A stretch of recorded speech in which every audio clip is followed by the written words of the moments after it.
I'm going to pull it up.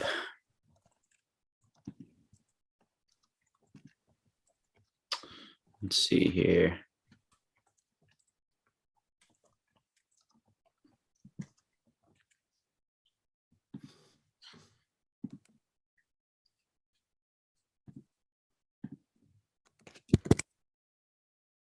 All right. How's it going, Nate? Doing pretty good. It's an early morning stream. Yeah. So I just like reached out to Nate like 10 minutes ago. He agreed to come on and just hang out. I was sort of in the mood, haven't done one of these like live chat conversations in a while. And with all like these huge auctions that have been going on, I just thought it'd be interesting for us to talk about just our overall feelings about where the market's at. You know, where are we in some sort of cycle? Are we worried? Are we concerned about anything? Are we, feeling optimistic about anything? Like all that sort of stuff, and just hang out with some people. And I think it's been like at least 3 weeks since I did a live, so it's overdue. And we're gonna have another one later in the week too. So I'll be getting more videos out to all of you guys. But so as people start to come on in, if you guys have any questions or things you want us to talk about, we're happy to sort of answer anything about what's going on in the market. But I guess just to start, what are your overall thoughts? What are on what's been happening and all these big auctions like this heritage auction we were both watching yesterday? Yeah, I guess as a blanket statement, I'm pretty bearish on the market.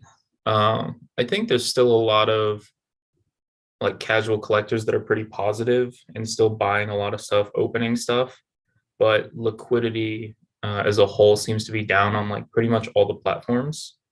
It's not necessarily that there's no liquidity, but it's just slowed down a lot from 3-4 months ago. And I think we see that in a lot of of the auctions as well. We see a lot more things available. So like larger stores, collectors are now starting to offload a larger quantity. And that's another reason why liquidity is down. So I think there's a lot of chances for, deals right now for things that, other people miss. Jake gets quite a few of those. And even in yesterday's heritage block, I think there were some really good buys. And then some things did really well too. So it seems like more of like the niche things that like don't come up as often do really well. And anything that we're seeing more of is not doing too great right now. Yeah. That's what I'm seeing too, and really have been seeing for the past at least 2-3 months now. I think the maybe useful question to think about is it still trending down? Do we feel like it's still trending down, or do we feel like it's stabilizing-ish? Do we feel like parts of it are stabilizing while other parts of it are trending down? Because I think those like higher level takes will be most useful for people. Because I think anyone probably who watches this channel is aware that things are down overall. Mm-hmm. But kind of, because you and I watch everything a lot, maybe we can give them, just our impressions and our sort of, instincts on what's happening. Yeah, from what I'm seeing, like WotC in modern is trending down. Like the EX era, black and white XY seems to be doing okay. And I'm mostly talking about graded, not singles, because I just don't sell enough of the singles to make it worth my time to like dig into that too much. But Japanese is doing pretty well. It's not dropping or rising. Some cards are, but as a majority. And then right now the high end is trending down, but I think a lot of that is we've just had so much come up lately that it's hard to absorb. And then really niche items like the trophies yesterday did super well. The niche memorabilia went way higher than I thought they would. Sketches, stuff like that, doing really well. In general, I think we'll be okay until like Christmas time. After Christmas, I think some of those categories are going to start moving downwards as well, though. at least until, we start getting tax refunds in April. Yeah. Yeah, I think it's an interesting time. As we've sort of been talking about for a long time here, it's hard to determine, is this really a decrease in demand or just like an increase in supply and what that sort of looks like. And I think that we've had a decrease in demand, not like a humongously significant one, and I'll go into some of my opinions on that, but definitely a decrease in demand for various reasons. But we've had a huge increase in supply. and this is the whole thing about CGC. I think CGC getting out all of those WotC cards, if people hadn't been grading those with CGC and they've been waiting with PSA, it would be much more of a slow trickle. I'm seeing a lot of CGC cards. They're starting to go at better prices. They were like way too low. And you still see auctions. Like there was a fossil auction last night, like a PSA 9 or not, jungle, I think PSA 9 jungle auction that just went like 50% of what, a PSA 1 is going for. And from my experience, CGC 9s and 9.5s are very strong, are generally strong PSA 9s. You're not obviously not guaranteed, but some of those 9.5s might even be, PSA 10s, these types of things. So I think that it's interesting to see what's happening there. But because of all that supply coming back from CGC and all the supply coming back from PSA, and there's a lot more still to come, it's tough. It's tough right now for anything that isn't rare. It's a tough time. And the demand is decreasing both because a lot of the flippers and investor types and speculator types who really had less interest in this stuff, they're leaving for sure, or certainly not buying as much. But even the collectors are a lot more patient right now. So there's tons of interest and demand in these cards, but there's also a lot of people sitting there wanting to buy that are not going to buy quite yet, or are kind of waiting for things to come down even more. So there's a lot of those types of sentiments. I also think that there's, growing panic. There's a decent amount of panic. I wouldn't say it's like that intense, but, that I hear from some people, it sucks. I mean, it sucks that people got bought into that hype, around the Logan Paul era.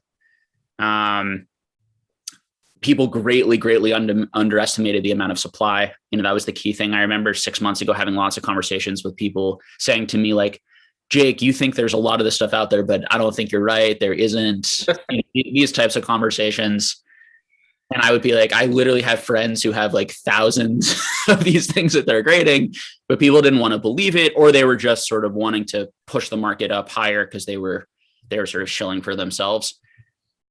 I think it's just a good time, as always, to be patient, buy what you look for deals, go after rarity, generally speaking.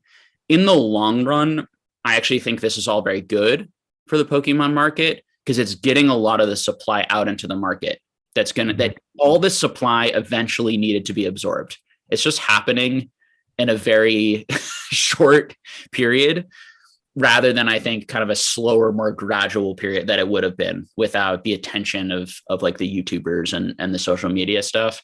So all this stuff is like necessary growing pains. But in the short term, it's gonna push prices down and depress areas of the market. But if you have the money and the capital, it's a great time to buy in those areas and look for those deals.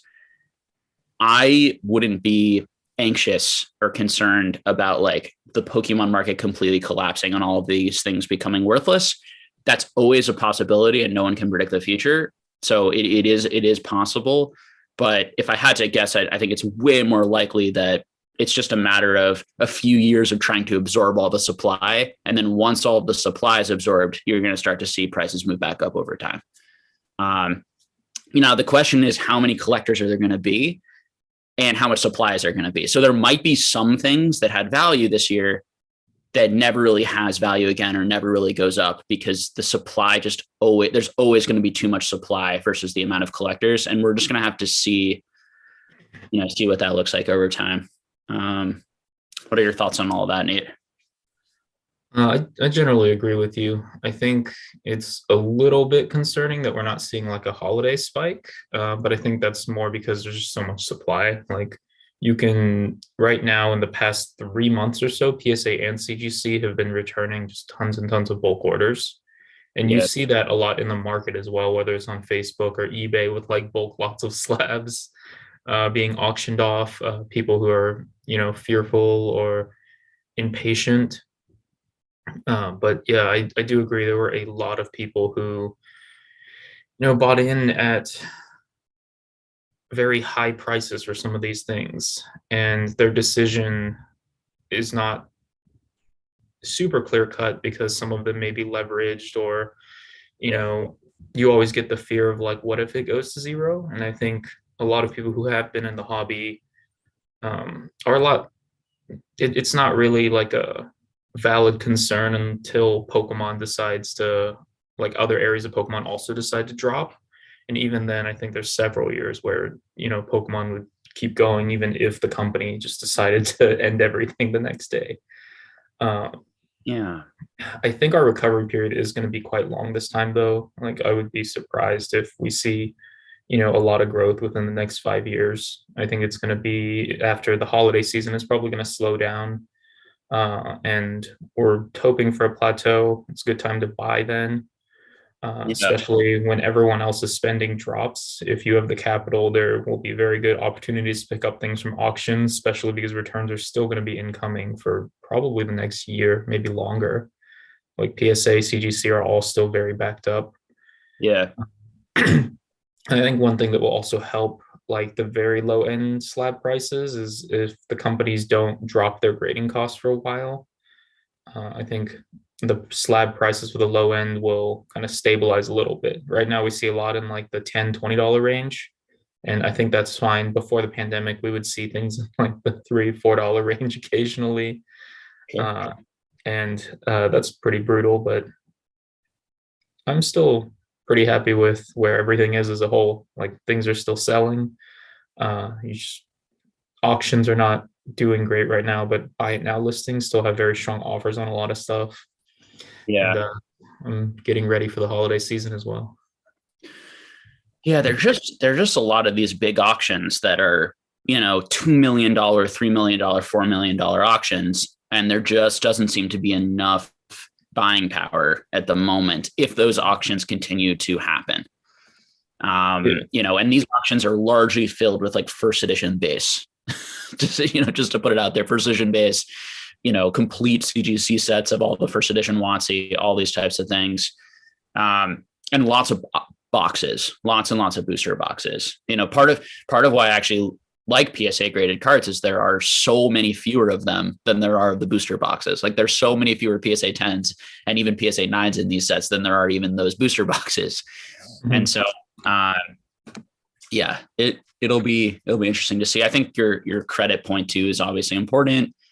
People all of this stuff is just 100% predictable mania behavior, right? It's the same stuff we've been talking about the whole time, right? So you have the psychology of this is when things go up really high, people feel like they can't do anything wrong. They buy, and then usually what happens is they make a lot of money.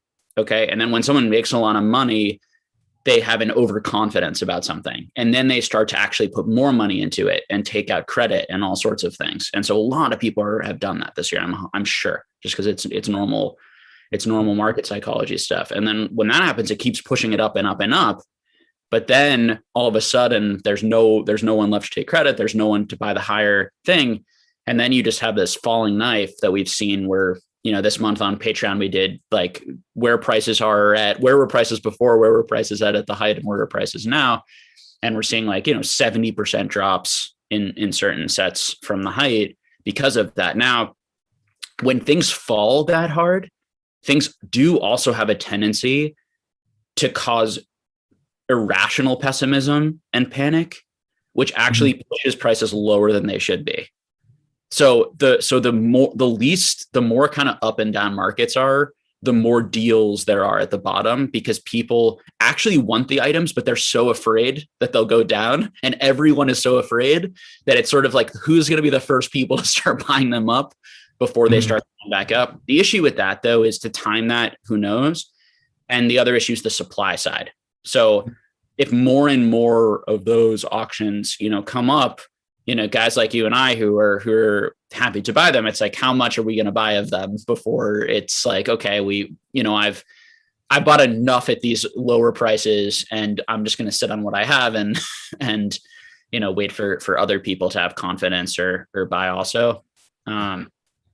So that's the type of stuff that is like, all this stuff I'm talking about the market psychology is just guaranteed how bubbles work. But the timing of all of it is all that hindsight, stuff where you can look back and you can say, okay, that was the height. This is where it came down, where we're at now. I don't know. I worry about the supply. I think I'm most worried about the supply, and, sevens and eights and even nines. There's just going to be so much more of it. But we shall see. I think it's in a really, I'm very bullish on non-sports cards. I'm very bullish on cards for the next 50 years. I think maybe even the next 200 years, at cards actually being more of a thing than they ever were before as a collector's item.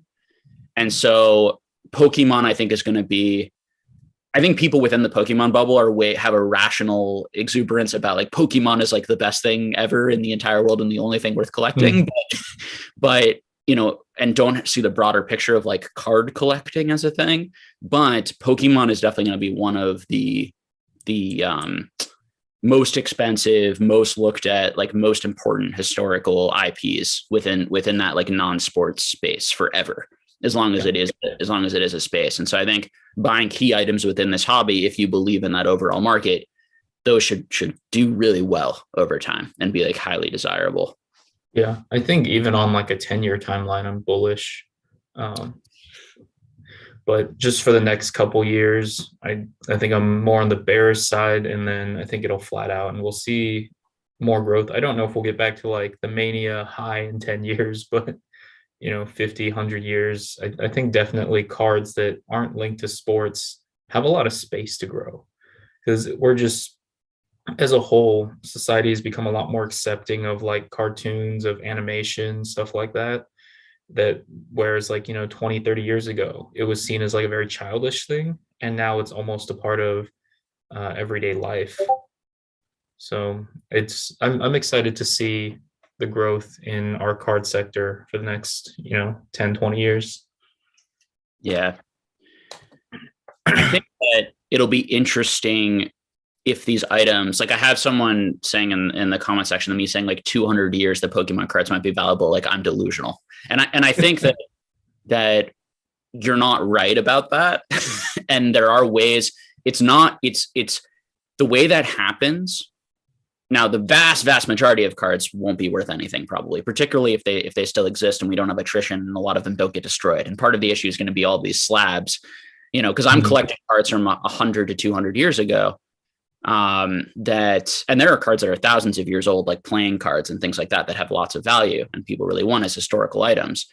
Pokemon and some of these big IPs and franchises, these items could become historical. The non-sport card collecting hobby and cards in general could become a key, these items might be auctioned off for hundreds of years, just like coins, books, other types of things of important collectible history type items. So, but what you guys have to understand is it changes. It's not a nostalgia thing anymore. It moves from a nostalgia thing to a historical sort of important item that way. And so value gets derived in a lot of different ways.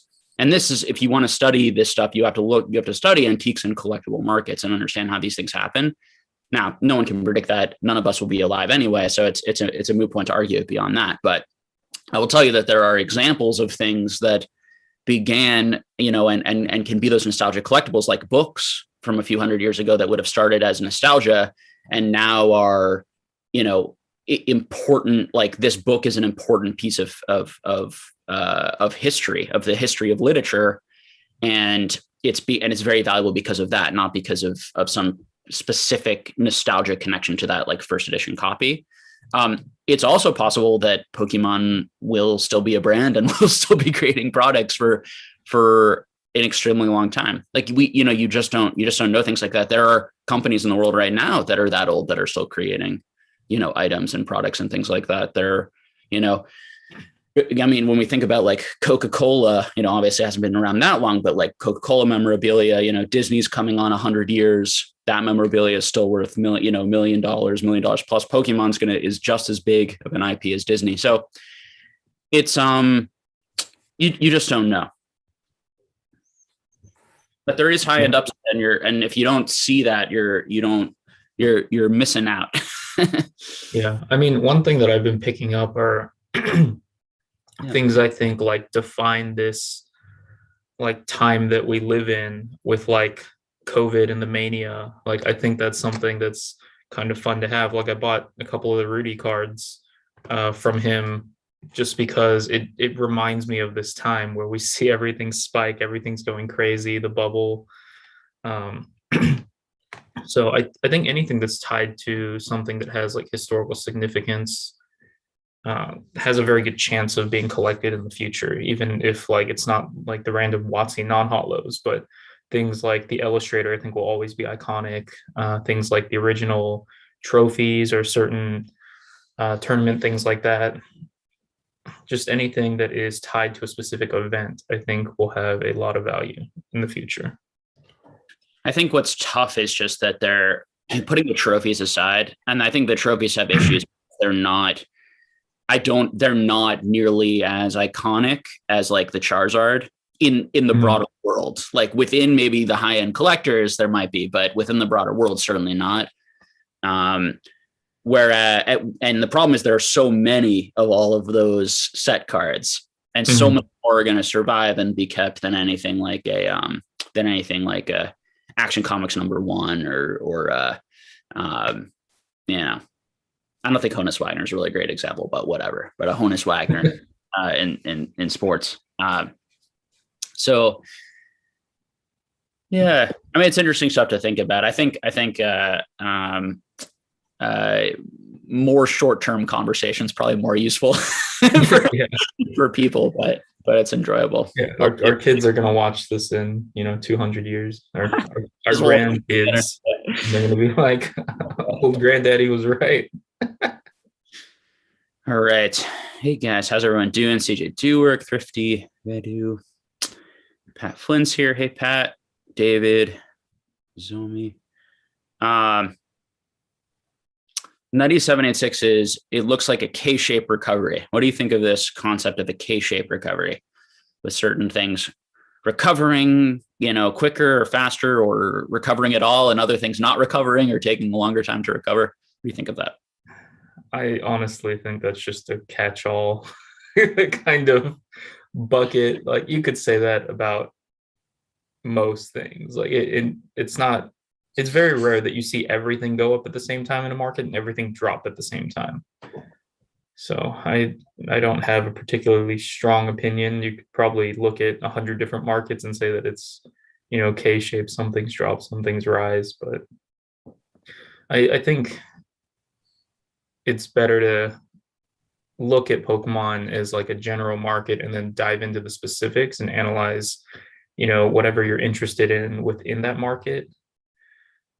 Saying a K-shaped isn't incorrect, but it also doesn't particularly help. We're also like not recovering right now. like we're not at a point where anything is recovering. So I think anyone putting out a narrative out there that there are certain things that are recovering right now and there are other things that aren't, it's like, it's way too early, and there's going to be tons of supply coming back of everything like that to say that sort of thing. There's also like, people get way too worked up about like one sale or even like 2 or 3 sales. So it's kind of like they see one trophy card go for like really low and then one go for really high, and they're like, oh my God, it's a K-shaped recovery in this trophy card. It's like, no, it's just one sale that happened to happen, someone really wanting that card at that moment. Now, if we see that continuously and we see that trend across all those trophy cards, then you start to say, okay, I think it's more than a K-shaped recovery. I think it's more that we're seeing a difference in what's falling a lot. So the rare stuff is not falling nearly as much. Nothing that was super rare, not nothing.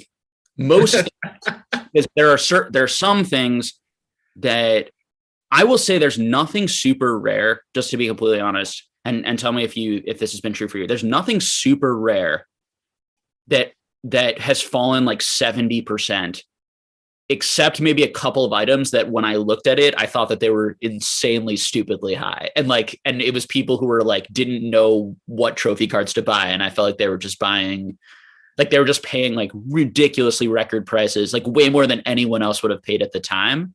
Mm-hmm. And they're kind of like brand new to it. Like there are a few moments like that, but like you and I, and like a lot of the other, people who are more interested in those types of cards, I don't think any of us bought a card and then lost 70% of value on it. I think, 30% of value for some who were buying it in the highest parts. But when we compare that to, unlimited base set, first edition base set, jungle fossil, all these types of things where you're seeing at least 60%, decreases. Now, all of these categories are still up 3-4 times from what they were in 2019. So like the market's still doing great for people who have been around that long. But I think at this point we should, rather than focusing on recovery, we're still in a period where it's very much about like stabilization around any sort of price points. And we want to feel like the momentum is shifting from like a downward trend to a more kind of like calmer sideways type of thing. Mm-hmm. Now, will it be a K-shaped recovery at the end of this? Maybe not, because I think a lot of the rare items aren't falling that much. So I don't feel like they have, I would be interested to see how your WotC PSA 9 first edition holos, a lot of those do after this, and how those K-shape over some of the modern stuff over time. And if I had to guess, I would say yes. I think that those items will always be collected and there'll be new demand, and every generation will want those. I don't think the alternative arts that are going on right now is going to be something like every generation wants, and that you're going to see those like quickly correct back to like $1,500 that I saw, some of them going from Japanese, like these huge PSA 10 prices. Yeah, so that's what I would say about all of that. I do think the K-shaped recovery idea is used a little bit to push up items that people want to be pushed up that I've heard. And it's more of like, it's a wait and see thing. But at the end of the day, guys, it is all supply and demand. Yeah. So when an item has a lot less of it, there's a lot less of that supply side. So you don't need as much demand, but a lot of those items are very expensive. So you need people who have the money and are willing to pay to push that price up. So I know myself, I have been lking at WotC holos during this period and modern, and trying to buy up like really, really cheap, undervalued stuff. I'm just going to kind of continue to do that for years, probably as they come up. And I wouldn't be shocked if the same thing I did before this works again, that it just kind of repeat what I did before all this period for a few years, but we'll have to see. Yeah, I think in general, the high end is also just hard to gauge because you don't see as many sales. We have seen like some of the lower end trophies pop up. We saw a lot of number 2 trainers go for sale, like the World's Half Arts. Yeah. But a lot of the higher end stuff hasn't been up for sale in a while. So it's also hard to like look at the high end trophies from like a 6 month or a year perspective. A lot of it takes several years and, several sales, and all it takes is 2 people to move one of those up or down. So it's kind of like you can't look at it at the same way that you do like WotC in terms of price fluctuations. But yeah, in general, I haven't seen anything that's dropped like 70% for the high-end trophies. At the same time, like I think it's too early to call anything a recovery or a trend, because we have just started seeing these fluctuations. And I think realistically, we need to have at least, 6 months to a year before we see, where the trend's starting to move. Because right now it just seems very erratic. Some things are going to go high, some things low, but we don't know if that's going to be the case in 3 months, 4 months. So Yeah, absolutely. I do also think that some of the downtrends I've seen in like people's viewer bases are interesting on YouTube and other sorts of places. Mhm. And I wonder, is that like because a lot of demand has left or a lot of interest has left, or it's like it's just very repetitive content. And so the demand and the interest is all still there. So I wouldn't worry so much. I think that most of the people who got really into it this year are going to be, I think a lot of them are going to be like lifelong into this, because collectors are collectors. It doesn't go away. And it doesn't go away just because you lose money. But I do think the danger is that often the type of people who buy at the top are the same type of people who panic and sell at the bottom, because they're highly driven on emotion. And so like the same people who in a comment section are going to be like, this is all cardboard and it's just garbage and no one loves this, are oftentimes actually the same people who like get swept up in hype and the positivity, when in reality, like it's like somewhere in the middle often, where if we took out that sort of like psychology pushing the market up and down, the value is kind of somewhere in the middle, the more stable value. And yeah, sorry, were you going to say something, Nate?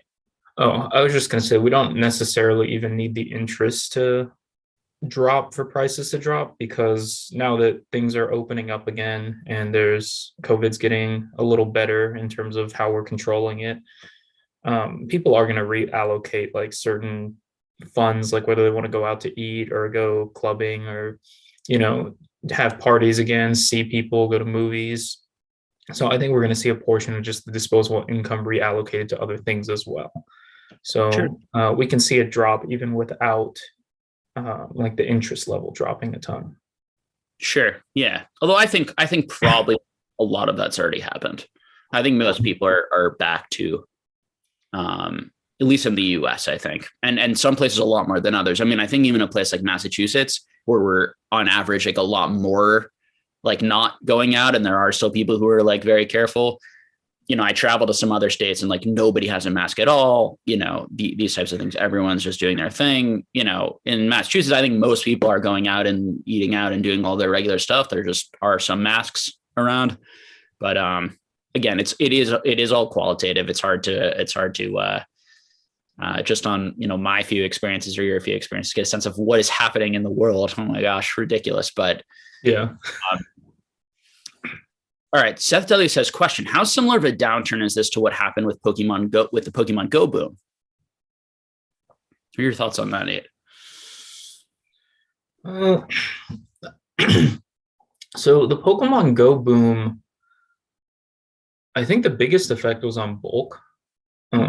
Singles did see a downtrend, but it wasn't like massive or anything. Bulk for during that time went from 2.5 cents to 9 cents, and then dropped back down to about 3 cents. And it followed the trend line pretty heavily. At the time, I was mostly I was collecting, but I was also playing. So in terms of like the playable side of the market, there wasn't really any effect. On the collector side, we did see a slight dip, but I think it's going to be a lot smaller dip than we're about to see, or we have been seeing, depending on what cards you're looking at. The Go trend, it was a lot of people who were playing the cell phone game, and they kind of dabbled in like the newer stuff, like looking at buying like small lots. It was a lot of children, whereas I think this time we're seeing an older demographic that is getting back into it heavier, or I guess not this time, but in the past 2 years or so. So I think they're going to be, what's the word? I think we already have seen a sharper drop, and we will see a sharper drop, but we'll also retain more of the collectors that have come in during the COVID time. Yeah. I mean, we saw like there were cards that dropped 50%, things, gold star cards. Like I remember there were things that did drop significant amounts, but it was such a smaller market back then that that it was like it wasn't the whole market. A lot of it didn't drop that much because there just wasn't that much supply. I mean, I think probably the biggest difference for me, well, there's a huge difference in demand for sure, but it, it, the supply now is so large, and the message has gotten out to like so many people that like everyone is looking for these cards and looking in their basements and they're in there, and these were extremely mass produced items that are only 20 some years old. So, if they were kept in sleeves, a lot of them are going to be 7s, 8s, and 9s, even after all this time. And so I think that it's the amount of money to be made this year just provided so much more motivation and incentive for people to find those cards and bring them out. Yeah. There were also a couple other factors, like the turnaround for grading was much lower. It was like, if I remember correctly, it was maybe 2 months for bulk. And which directly goes to what I'm saying about supply. It was because people weren't massively sending things in because the money wasn't actually there, like it was now. Yeah. Back then, like even if something 2x, we're still talking about cards in like the low hundreds. Like something in like, over 500 was like a very significant purchase back then. Yeah. Also, that was XY era. So we had a ton of overprinted supply during that era. Like you could always find packs wherever you went, and probably for under MSRP. I remember back then it got to the point where the bulk started getting so expensive that it started making sense to crack boxes that had, that were like $50-$60 a box, because you would just sell the bulk and you would make a decent amount of money from just that. Yeah, that was one of the crashes that happened, was the bulk crash. Yeah. Because there were a lot of people who started doing that, and then bulk went way down in value. And yeah, you studying or learning about that period though is definitely will teach you things, but every market is the same. So studying any market is going to teach you how the psychology and how Pokemon markets work, right? As well. So I think that, yeah, it goes back to that idea of like looking outside this market. But this is like a great experience for so many people, like even people who lost a lot of money. I would just say that like they're probably pretty young. This is a good learning experience to, hopefully you don't get too deflated, and in the future, being a little bit more careful, kind of understanding these trends, being patient, trying to buy things that are, not at their all-time highs and not when they're super hyped, but buying things that when they stabilize. A lot of people aren't going to do this because they're going to panic and probably leave. But I think that if you really like Pokemon, I think it's very reasonable over the next few years to start buying a little bit, here and there, and building up a nice collection in a time when prices aren't crazy. And I think there's a decent chance that over time these do appreciate. Now, we're not financial advisors here. I know for myself, I would never do that as my primary investment strategy or primary way of making money for myself. I would look towards stocks and other sorts of things as my primary, but as a fun sort of secondary thing, and as a way to, enjoy yourself, I'll be doing that. So I guess all I can say is like, I'm giving the same advice to others or the same opinions to others that I'm going to be doing, and it may or may not work, but let's see.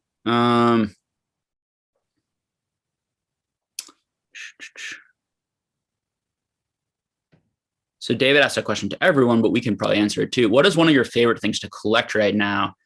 Doesn't have to be a particularly rare item, but rather it gives you joy when looking at it. I mean, lately I haven't been buying a ton of Pokemon. I've been really enjoying collecting Weiss Schwarz, which is a different card game. Pokemon, there are still like some chase things that I've been looking for. But in general, I'm just kind of waiting and seeing for that. And I think there will be, most of the things from my personal collection are still pretty expensive. So I'll probably wait and see what happens like January through April. And if something comes up, I'll throw a shot at it. Um, I've been Yeah. trying to find trophies to go with my, like, physical trophies to go with my cards. So that's something that's kind of on the back burner, but it's not like you can go search for those too much. It's whatever comes up, you kind of just fight for it. But yeah, Weiss Schwarz has been what I've been really um, excited about collecting lately, trying to finish sets of like my favorite characters and stuff like that. But it's like an anime based card game, if that helps.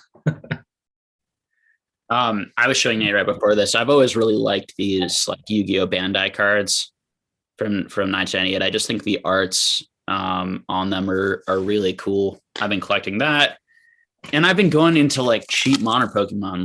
Like I love Shiny GX, and the fact that I can get Shiny GX again, like the singles so cheap when the boxes are like 300 and the singles graded are like $10 each or $15 or $20 each.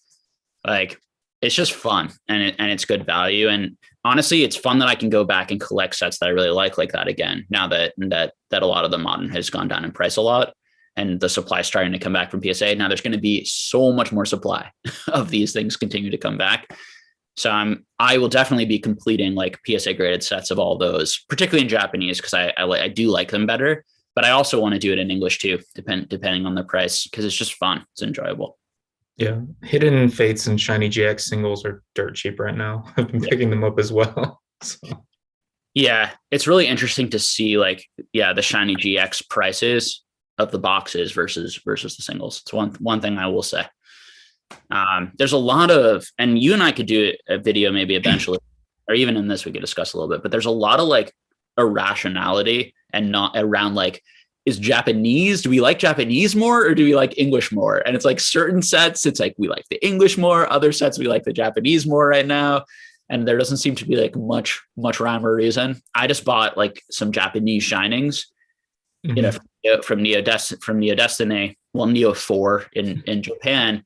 And these are cards that I love and I love in Japanese, and they so rarely come up. They're super rare. So here's an example of like where like there's some logic of why the Japanese might be more desirable because of rarity. And then you get into like Shiny GX versus Hidden Fates, and you see like the booster box selling for more than the English product, and there's a lot less of it out in the world, but the Japanese cards are selling for less than the English cards than the English equivalents. And it gets into this, like, it's just interesting. I do think part of that specifically for Shiny GX is we saw a lot of people get in on Pokemon on Hidden Fates. Like it was sold out, people were searching for it. So I think it left a bigger impression on people. Whereas Shiny GX, when it first came out, it sat at like $80 to $85 per box for like a year and a half to 2 years. Like it came out during kind of a lull period, and then the price didn't start moving until Hidden Fate started coming up and people couldn't find it. So they started going to Shiny GX as an alternative. So I think it's kind of seen it as secondary. But why does that explain why the Shiny GX box is worth so much more than the cards? Well, for Japanese, you can get like physical boxes, which is nice. Whereas English, the closest you get is like an ETB. But Shiny GX was also printed very, very high print runs. They were, I think it was like 5 or 6 print runs for that set. So in general, in Japan, they're still pretty cheap. Same with Shining Fates. And I think it's just the pull ratios, how it was released, how long it's been in the market as well. But people have been collecting more of the English sets as far as I can see in the US. And in Japan, I just don't see a ton of modern collectors. So from my perspective, and correct me if I'm wrong, but the Shiny GX box, and it might have come down now, but I saw it was selling for 350, 400, and it might have come back down to like 50, 300.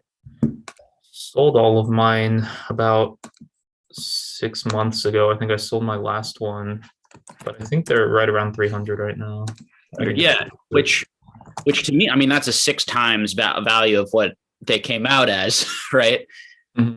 And we can also see it with like CP6 and Pokekayun and like how well some of those Japanese sealed boxes do, right? Yeah. What's interesting though, if we look at CP6, for example, you get a holo in every single pack. You get one of those holos, right? And those holos were actually selling for quite a bit graded. and a lot more than the shiny GX holos, even though in a shiny GX box, you're only getting like three out of the 10 packs, you're going to be getting those. And it's a much, and there are way more of them because there are way more baby shinings and way more. So it's much, much harder to pull each individual shining card than it would be to pull each individual, holo there. So it's just a lot of stuff by the numbers that where prices don't make sense, that over time, guys, they will. One thing is going to happen. So either one thing is going to have to fall in price or the other thing is going to have to go up, is what I'm trying to do. Yeah. I think in general for sealed right now, the EV for a lot of sealed items that aren't currently available on the market are terrible. Yeah. Like I'm very surprised that so many of the boxes are still that high, even though the singles have been dropping pretty consistently. Yeah.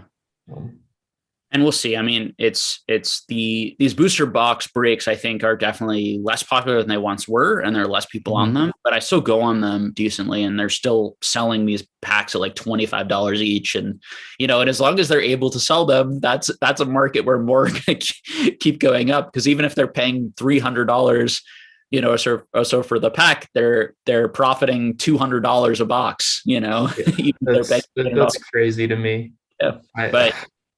But people, and some of it's a lack of knowledge. Like I think people don't want to believe that these cards aren't worth anything right now. There's some of that too. Like they're not actually watching the auctions, or they're saying that's a one-off auction. I'm also hearing a lot of people shaming people for selling right now, which is a classic, media type thing, because it's sort of like, if we just don't sell, everything will go back up, like don't sell your stuff, like, all these types of, like, that's the same type of mania that pushed it up, the shilling it up, saying like, oh my God, this stuff's going to go to the moon. It's the same types of guys that are now saying, hey guys, if we all just like collude and never sell anything, everything will just go to the moon, So if we can't agree as a society on like global warming and ocean cleanup, I don't think we'll ever agree on diamond hands for Pokemon.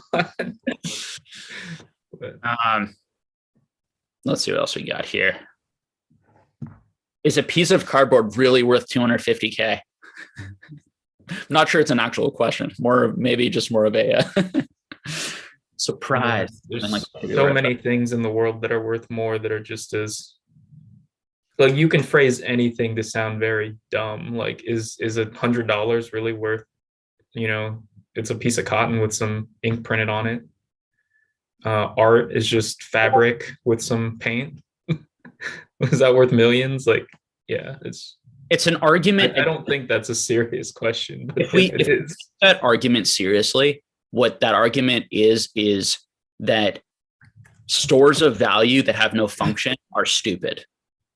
And like, that's a fine conversation to have.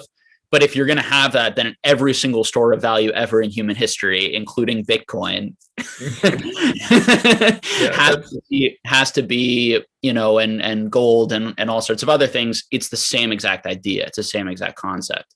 So, things that don't actually have a function, but are finite objects that are desirable for a variety of reasons, for whatever reason, and each one is going to have their own reasons. And because there aren't enough of them, they have a certain value, and there's a certain demand that keeps that value high. So I think that it's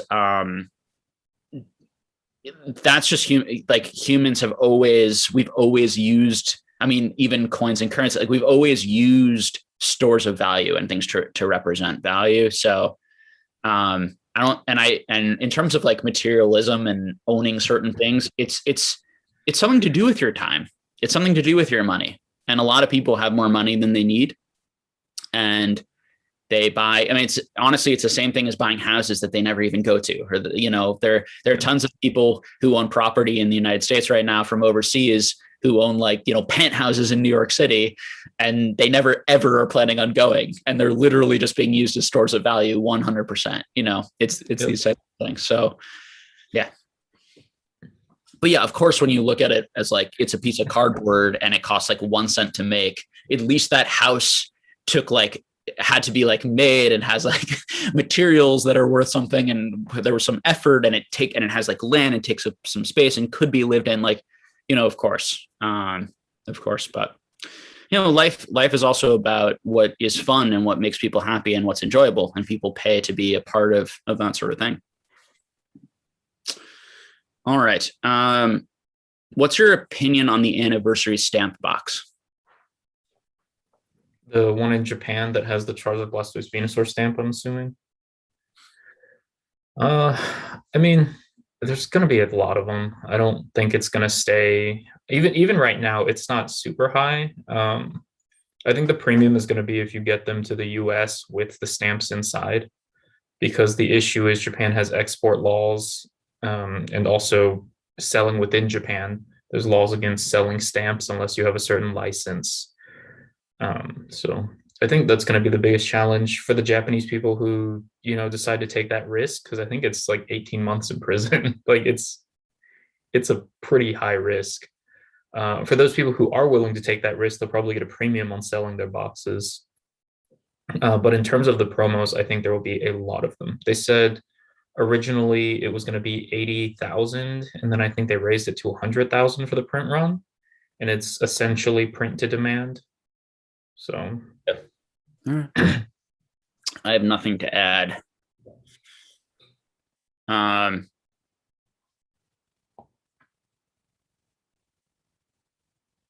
Let's see. Just your general thoughts on celebrations, sealed ETBs, and singles.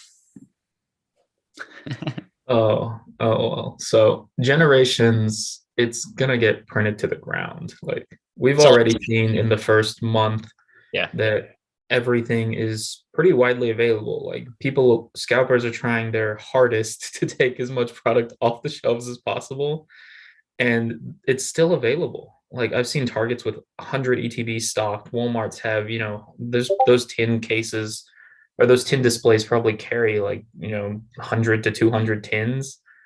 Like it's not hard to find the product. And I think that's also shown by the single prices for the set. We've seen it drop. God, what are the Forest Pikachus at, like under 50 cents now? Birthday Pikachus are maybe like $10 or $15. Umbreons dropped to maybe 40, 50. Charizards have dropped significantly too.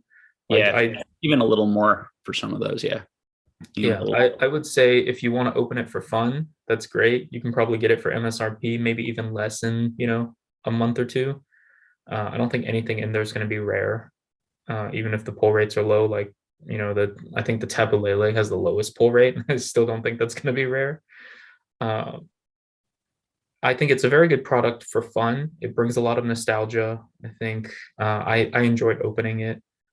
But if you want to invest, I would maybe look into the singles and not opening your own product. So I know some smart guys out there who do a lot of business in the Pokemon world, and I've been here a long time. I've had conversations with them, multiple people, and including people in the Patreon and the Discord, like about, people doing massive buyouts and some of like the key cards in the thing. That might work out. I really don't know. For me, it's not something that I did or am planning on doing, because I just don't know how much they're going to print. And I just don't know exactly what Pokemon's going to look like for the next 3 years, 2 to 3 years. And I think that money might be better allocated in some higher end stuff. That being said, it may not be. And particularly for people who like to churn things and like a lot of that low end inventory, if you buy up hundreds or thousands of certain key cards from that set at $5 each or $3 each or $1 each, if it goes all the way that low, and you mass grade all the 10s and then you flip the 9s and, etc. There could be like really good, like low end churn business in there that may happen. It also could end up being like a gigantic headache where you barely make any money on cards like that to get rid of it all. Or it might be something you have to hold for a while and then eventually you're able to make money on it. But as far as like buying and holding sealed product, I don't know. It's the same issues I always talk about with reprints and lots of people keeping it sealed. And the overall irrational exuberance of the market, thinking that everything always goes up all the time, the non-awareness of what the Pokemon market was like just 2 years ago, 3 years ago, where modern boxes didn't move up at all, really. You were really only making money if you had distributor access. We might be entering back into that type of era for a while. We may not, so.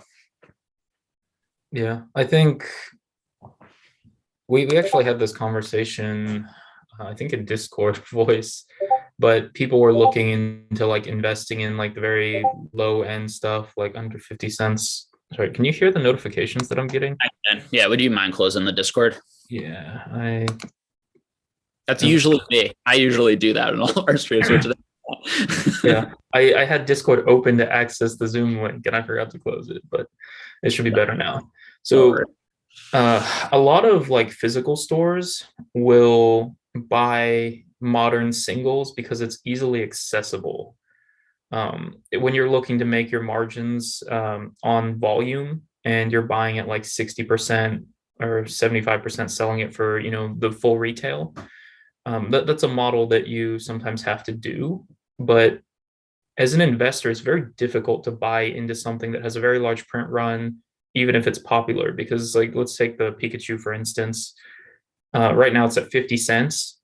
It could go up 600% to $3, and it still wouldn't be worth it for an individual to buy and flip, just because the seller fees, the shipping, the time, like you'd be shipping out packages for, less than 50 cents profit after stamps and fees.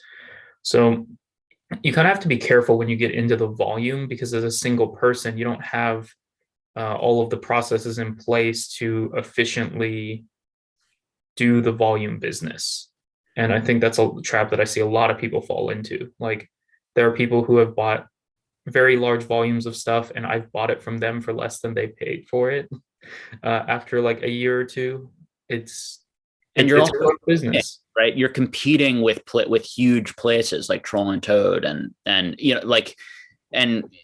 they can do it better and more efficiently, and their margins are going to be better, so they can undercut you in price. So it's you also have to be worried and concerned about that type of thing. All that being said, like, if you enjoy that grind, and there are some people I think who really enjoy it, then as long, there are people who make hundreds of thousands of dollars a year in good and bad times, whether it's in Pokemon or other things, just doing arbitrage constantly. Mm-hmm. And you can do that in any market for sure. There's always going to be arbitrage. And honestly, there's a lot of arbitrage right now because there's so many different auction sites and there's so many different things selling all the time. Over here, I see like a Lugia PSA 9 sell for 4,000. Over here, I see it sell for 2,000. And I'm like, okay, well, there's a lot of that happening. And on the low end too. But again, on the low end, then it's just, you have to do it in much more volume. You have to find a lot more of it, and then you have to find a lot more people willing to buy it. Usually on the low end, you also do have a lot more people selling it and a lot more people buying it usually. So depending on the card, and this was the type of conversation we would have with people, is like, there might be 2 or 3 cards from this set that just have huge demand always, and focusing in on those and flipping those. How was your Pwcc experience last month? Last month's auction blocks felt refreshing, getting cards for pre-boom prices without having to think twice about it. I think that question's better for you. I was honestly pretty busy, so I looked at a couple things, and I think maybe I bid on like 2 or 3 things, but just they were things I wanted for personal collection. I didn't even get past page 10 of the block, and I just did some searches. Yeah. So I assumed that most of my competition like made here. And it's funny because like we often bid on like the same items, like we were just talking today, where we cost each other money or these types of things, because we're often looking at the same things. This was an opportunity that I viewed where I felt like a lot of people weren't going to look through all the auctions. And because there were 13,000, it was an opportunity for me to place bids on every single item within that I wanted. So I ended up placing, I think, 1,700 bids or something. And I ended up winning I don't know, 140, 150 items or something, maybe a little less, 135, 140. I won 120-ish on the first night, and then I think I won another like 25 or something on the second night. Almost all just kind of like low end, like good stuff that I'll bring to conventions to sell this year. Just good inventory, and also stuff I like. I'm very much focusing on things like Shiny GX, Hidden Fates, full holos, even baby shinies if they're cheap enough, rainbow rares, secret rares. When I can get a slab for like $10, like a PSA 10, PSA 9.5 or CGC 9.5, like type slab for $10 to $15 of a, full art rainbow rare, or a full art shiny from one of these sets, like to me, that's good value. It's not necessarily like insane value because there's going to be so much of this stuff coming out. But like right now I could flip a lot of those cards for $40, $40, $45, a number of the ones that we got. And a lot of that was just, I'm probably one of the only people who actually went through them all. There were a lot of people who didn't even know the way that the auction system worked and didn't even know you had to place your bids beforehand. So I basically just went through it all and I placed floors, and then I favorited 50 or so items that I was going to actually bid on the night. And the other ones I was just going to, if I won it for my max bid, it would be well below market. I don't know if that opportunity will be repeatable because the next auction blocks are not going to be as large. Part of why I put in the effort on this one is because it was a 3-month, cards all going into one. But yeah. So it was fun and enjoyable. I felt, there's a lot of like unfairness I felt, or a little frustration that's very understandable from people who like didn't do that, because they, both for the sellers who like sold a lot of their items at like way below market and definitely all took losses. Like all those cards that were sold took losses, like 100%, because they were paying more for the grading than they were than what I bought the card for. Not to mention all of the other fees. A lot of my CGC cards had subgrades, things like that. So, they were, I don't know what the cheapest subgrade CGC was, but $15 a card. Probably. For me, I graded about 6,000 cards right before the price rise because I heard about it a little early, but it was just under $11 a card for me to grade. Right now it's like 35 or something like that. Was it under 11 for the subgrades or without subgrades? With subgrades. Oh, so it was lower. Okay, so the people who so a lot of these people, then I'm sure most of these people probably graded before that to get it up on Pwcc. So then hopefully that's also like a vendor rate. So okay, so they probably paid. Normal. I think it was 15. That's what I thought. Okay, and a lot of those cards went for $10. So it's frustrating for them. It probably needed to have been. It would have been nice if probably Pwcc had done more advertising and outreach about the process, about what was going on. And then I also heard a lot of people, the site not crashed, but it was very difficult to bid on things in the last minute because there was a lot of crashing or just very like slowness on the site because so many people were trying to use it. So I like the style though. I know not everyone does. People do like to be able to like snipe bid, and people use like Easy Sniper in all these places and just like put all of their snipe bids in on. I think this actually rewards people who know the prices better, put in the time. I think this type of system actually rewards them. So, yeah, I think the block was okay. I wish they would have, I guess, maybe made some posts about having to place bids before and just, mention it in some of their block emails, which I saw it, but I know a decent amount of people didn't know that. Or they could just remove that rule entirely. I don't think it adds a ton. But I don't mind the extended bidding. That's what we have in Yahoo Auctions Japan. That's what we have in most of the major auction houses. I think that format is fine. And one other thing I would like to see is maybe they go into like weekly auctions as well, because I think they have the volume to do that currently. And just having it all in one block is it's pretty exhausting. Like for me, I I could not pull the time to go through the whole block and watch that whole thing go off live. So that's just my 2 cents.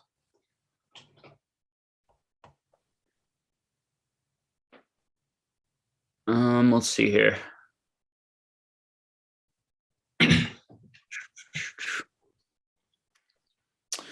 Rainy day collectibles in the house. What up, Zakil? Let's see. We've got one guy who's just like every 5 lines just saying Pokemon's a scam. It's gonna crash. No one should buy it. That's funny. Some people have a lot of time and nothing better to do.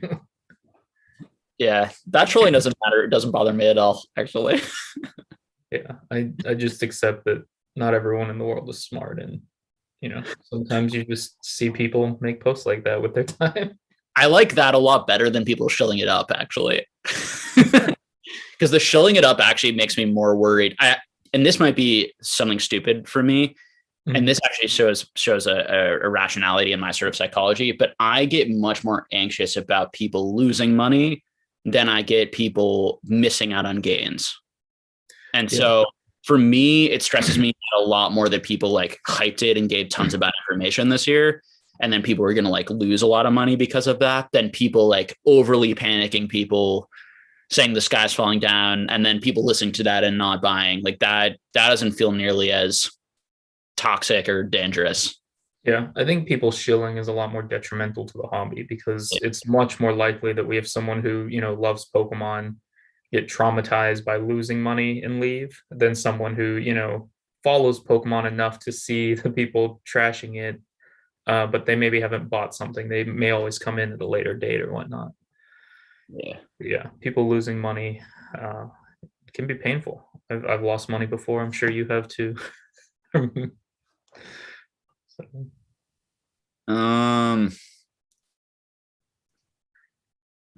Bullish Jake is back, some people are saying. I don't know about that. Slightly optimistic Jake. Gosh.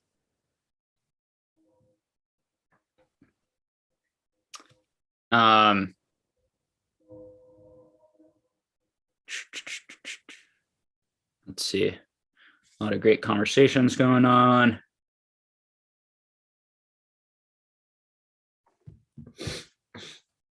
So our Pokemon, so this is the guy who's been saying a lot of negative things, but he does say something like here, like, are the cards really worth losing sleep over? Which I actually think actually an interesting question about, and kind of can get into us of like, how do we enjoy all of this rather than it being like unpleasant and stressful? Yeah, I think that that conversation depends a lot on your own personality as well. Yeah. Because some people, like for me, I buy something, I don't check the price unless I want to sell. Like I'll keep an eye on general areas of the market. And if I see one area is rising very fast, then I'll look into, do I want to sell my stuff at this point, or do I want to just keep holding it? But if you ask me how much X, Y, and Z is worth like an individual card, unless I just looked it up like 2 or 3 days ago, I would be able to tell you what it was worth when I last checked, but not what it's currently worth. But I do have friends who will, purchase things, and they'll check it like every week to see, if it's gone up, if it's gone down. So I think that's a very personality, or I guess personality plays a lot into that. I think also the amount of risk you take when you buy something plays a lot into it.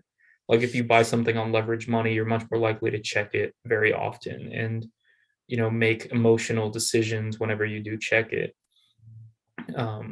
Or if you make a purchase that's a very significant amount of your net worth, like, 5-10%, I'm sure people make ones that are even more than that. Like the guy who took the government small business loan to buy a Charizard. Questionable things, but Genius level.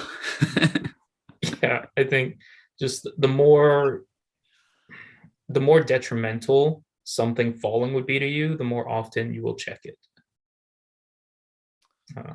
Yeah, I think a lot of this stuff is really good practice for all of us, because I think that whether it's this or something else. And it doesn't even have to be about money or investing. Like this is the therapist in me talking, but like that's the human condition, is worrying about the future and worrying about your safety in whatever form. And so this is just another example of like, how do you manage being a human? How do you manage your worries and your concerns and your anxiety and your fear for your safety and your well-being, whether it's financial or physical or whatever? And that's a lifelong learning process, and that it's, and everyone is in the same boat. Like everyone is dealing with this. And to Nate's point, different personalities are going to deal with it differently, or are going to try and deal with those stresses or anxieties in different ways. Some people are going to check and want to know everything. Some people are going to avoid and not look intentionally. Some people are going to be anxious about this and not anxious about something else. The other person's going to be anxious about that other thing and not that, so but yeah, I mean, I think taking stock of like, how fun versus stressful is this is always a reasonable thing to ask. And are there things that you can do to make it less stressful, more enjoyable? Seems like a common sense thing to try to achieve. But I mean, I do think that often think that when things are really fun and you enjoy them, there can be a bit of stress to them. There can be a bit of, because you care, and there's a bit of, depending on the personality. So, it can be part, in small amounts, it can be part of the fun and the meaning and the enjoyment. Yeah, I would say one thing that helps me a lot is, for my personal collection, I like to sit down like every 6 months or so and just think over, like, are my goals still the same? Like, is this still what I want to collect, or what I want to hold? And then I also separate like personal collection from business. I just view it differently, although like I don't want to lose money for personal collection, but at the same time, there are things that I buy that I just don't have any intention to sell. So I don't have to really worry about whether that goes up or down. Yeah, that's how I kind of try to separate it out. Yeah, I try to leave a large buffer. As I just try to be very, very cautious. I mean, I just made a video saying that if you want to make more negative, and that's my investment approach to things, is that I'm very negative about things. And like, I look at all of the downside and I start by focusing on all of that before I even consider, is there possible upside in this? Like, I'm making purchases right now that have like quite a bit of upside and not that much downside, I feel, but I'm still like anxious about that. Like, I still like think there's like a decent enough chance that I could lose all of the money that I put into that, or a considerable amount. And because of that, when I do lose a considerable amount, if that does happen, it's not going to surprise me. I'm prepared for it. And I made that decision to put it in knowing that that could happen. It also shows you that a lot of stuff I'm buying is actually, to your point, is because it's personal collection stuff. And this isn't this is about building a really cool collection that I really like, primarily. It's not about livelihood and a business, primarily for me, but yeah. It's interesting. Also, it can become more of one or the other. And I know a number of my friends who, have left their day jobs and are doing this more full time, and, can change over time. Yeah. It also gives you a lot of flexibility when you're doing it primarily for collection. Like, when I first started, I was mainly a collector, and I would buy and sell stuff to kind of fund the things that I wanted to collect, because there are just certain things that I would not want to buy using money from my day job. And it's a lot less stressful when it's that way. When it's a full-blown business and you're relying on income from it every month, then there are more stresses that go into it as well.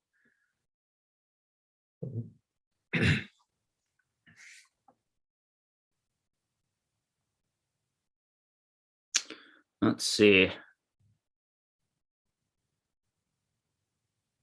The old card shop's just interested in like a conversation about reprinting, particularly with Japanese stuff. Like, why won't they be overprinted? What's stopping them from reprinting? You have any thoughts to share on the Japanese side? I don't like using absolutes, so I'm not going to say they're not going to be reprinted. And There's not a ton stopping them from overprinting. I think it's just a difference, like a cultural difference.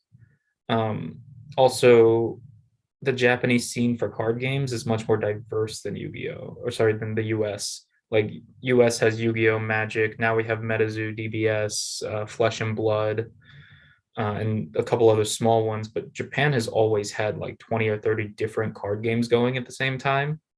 A lot of things that came over to the US and died, like Duel Masters is still huge in Japan. Uh, like Weiss Schwarz is a lot bigger in Japan. Weiss Schwarz, I don't even know how to pronounce some of these. Chaos was a big one. There's just so many more different games, and so I think in Japan, as a society, they're also a little bit more risk averse. So they'd rather print to demand or a little bit under than to overprint something.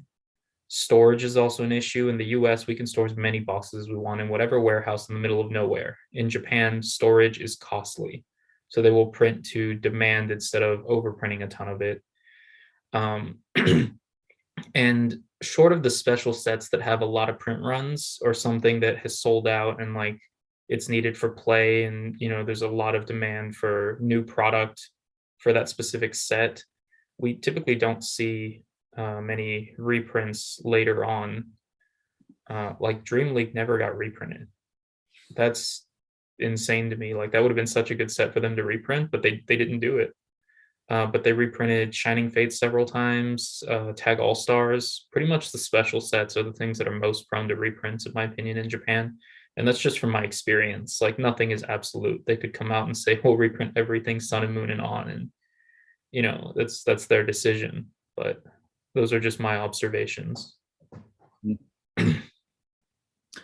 Got some interesting comments going on in the chat unrelated to what we're talking about right now around like, here's one: a true human goes to the temple and doesn't indulge in dopamine activating activities.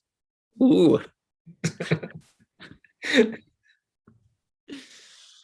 I think what's funny is like there's a lot of people criticizing other people. Mm-hmm. And what they should do, what they shouldn't do, how they should collect, how they shouldn't collect. And I've certainly done the same. I mean, it's a natural human thing. I'm not saying that I'm or beyond any of that. But what's hilarious is when like I've always found it really funny when someone's like, and I don't know this random person, they could just be like, right, Matt, because it's funny or trolling. But when someone is like, I'm more spiritual than you, or like I'm living a better and doing things in a better way. And it's like, ironically, like you're doing the exact thing right now, which is like, criticizing and being superior, that goes exactly against your religion or your philosophy or your idea or your concept. Yeah. And to me, I think a lot of like that, the Buddhism stuff and people who get really involved into that, and I've, done a lot of that in my life too. I think a lot of that is actually getting dopamine rushes in different ways and seeking sort of, you're being high on your that you're better than everyone else, or you're morally superior, you have answers that other people don't have, or the type of ego building that I think goes on there. And so that's when I think you get comments like that, like the guys in the chat saying like people who collect cards are bad, or it's you're addicted and it's all negative for you. Like these types of things, I think often comes from those sorts of spaces. And there is a decent amount of that right now in Pokemon, because, and particularly when things go bad or people start losing money and there's a lot of toxicity and negativity and people blaming each other, I think it increases that sort of people posturing for superiority over others. And we all work hard not to posture superiority over each other, but it's hard. It's also in our human nature to try to be superior to one another and compete. So it's definitely weird, because like nobody knows all of the situations for another person, especially like online. Nobody knows, what makes someone else happy. And we do get a lot of this stuff, and I'm kind of different than some people, but I just kind of brush it off. Like I don't have the time to deal with people whose opinions I don't care for. Like I will choose people to talk to and I will listen to their opinions, or if you're willing to sit down and have a conversation as well, even if I don't know you, like I will listen to your opinion until I decide that your opinion is not valid, not necessarily valid, but is not worth my time. Um, so it's the same thing for eBay. They're like sometimes I'll respond to something just for fun, and then sometimes I'll just ignore messages that are clearly trying to provoke you or whatnot. Same like comments. I think there is a lot of people who enjoy like negative arguments, like trying to rile someone up, seeing someone get angry. So I just don't participate in that. Yeah.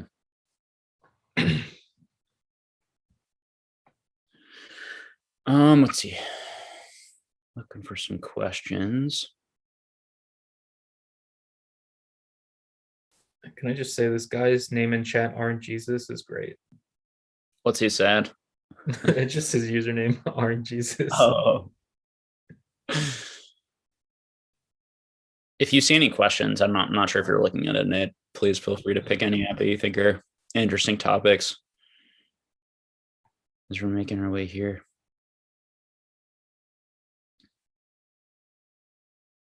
Tim asked a question, but we sort of answered that earlier in the live. So Tim, just check out the VOD on Jake's channel afterwards, and we kind of touch on that.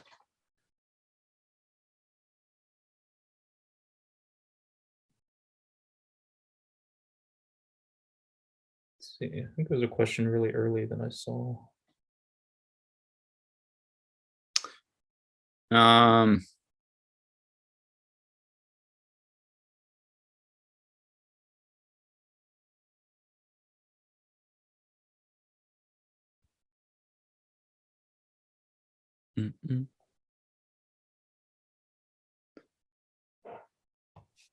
If you guys have any more questions, feel free. Otherwise, we can just like hang out and talk about other stuff.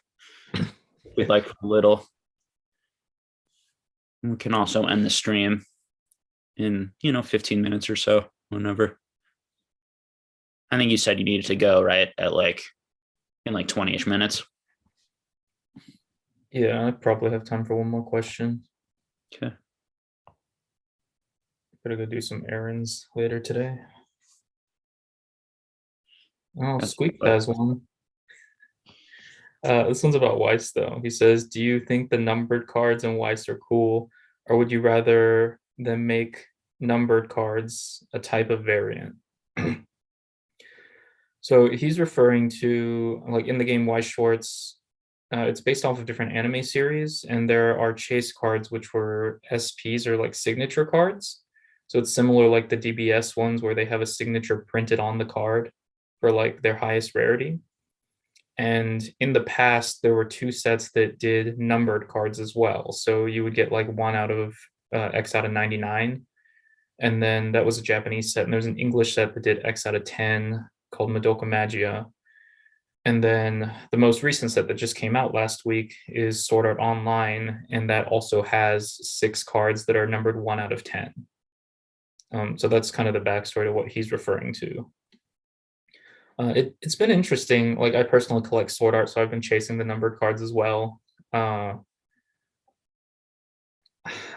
think it would be better if like they release print run numbers, because right now everyone's guessing like what the pull ratio is, like whenever we see things come up. Numbers create a chase, which is nice that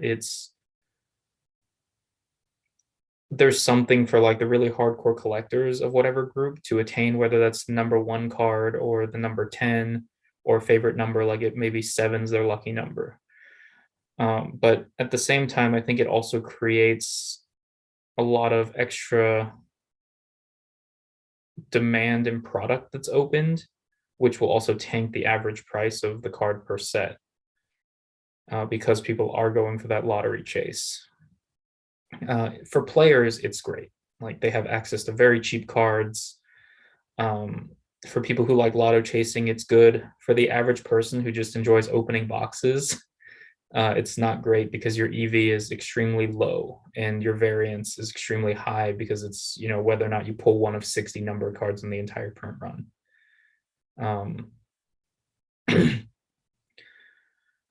I don't know where these will go. Madoka Magia, the print run, we know because it was a 1 in 6 box chance after people opened the majority of it.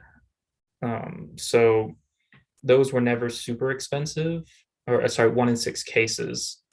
I think those run like anywhere from like $200 to $300 for the numbered cards. But for sword art, we're still trying to figure out what the pull ratios are, but it seems a lot harder to pull. I personally opened 6 cases to get the master set for myself, as well as seeing if I hit any numbered. And I have stores that have told me they've opened 30 cases and not pulled a numbered card. So I think it's nice because it gives an extra level for collectors, and it also helps out the player base. But it can cause burnout really fast for anyone who's opening product or just trying to enjoy that aspect of it, because the EV of boxes is so low. So a number of questions have been asked here, Nate. Any that you particularly would like to answer? Let me take a look. If there's any that you want to address too, I'm down. You can try to get to a couple more of them. Favorite food dish? I like curry a lot. I like sushi. It's hard to pick a favorite. I like Indian food a lot. You have to come visit me in Houston. There is an Indian restaurant. It's like 4.8 stars with like 10,000 reviews. It's I want to get down there. I'm so jealous of like, why are all the cards things in Texas? What's happening down there? It's definitely different. A couple years ago, we were pretty bare. The Dallas Card Show has always been there. Yeah. But Houston, we didn't have too many events. Let's see. I do want to actually visit down there at some point. I've actually always wanted to go, even before cards.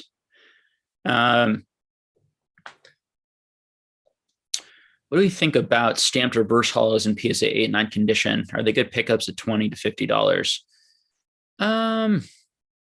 So I imagine you're talking about like the original Nintendo EX era, like the ones that are stamped with the set names. Find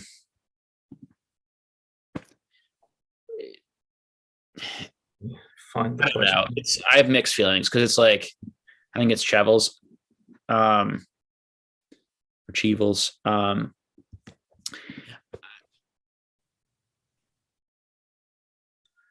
I don't know. I think there's a lot of confusion for like new collectors because a lot of people think they're like pre-release cards when you just get into the hobby.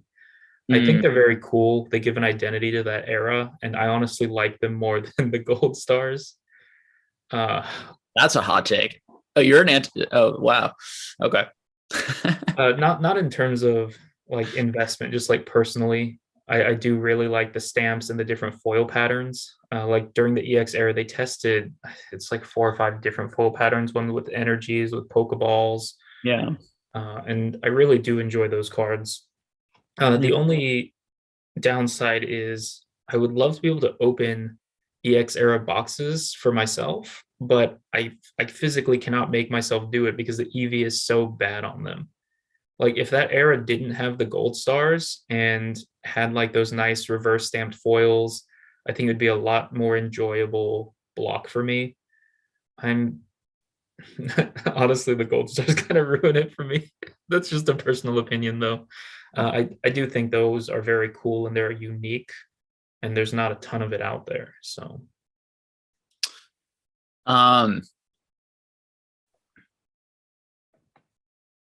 I mean, I'll answer it first as just a collector. So as a collector, $20 to $50, I would be picking up the ones I really liked, but I would not be like, there are lots of them that I wouldn't be buying as a collector in that range. I think, $20, $25 for a PSA 9, and it's like a Pokemon or art or set that I really like, feels reasonable. It also doesn't feel like I need that. That's just for me personally. I think as an investor, or what those types of things are going to do over time, I think some of them are way overpriced. Like I see certain ones in PSA 10 sell for like $3,000. And I just think that that's ridiculous for like a reverse holo card from a set. But when we get to like $20 to $50, sure. I mean, I could see that there aren't going to be enough of them, particularly nines. I mean, eights, I think the difference between 8 and 9 is like a big deal as far as like how many more eights could potentially be there over time.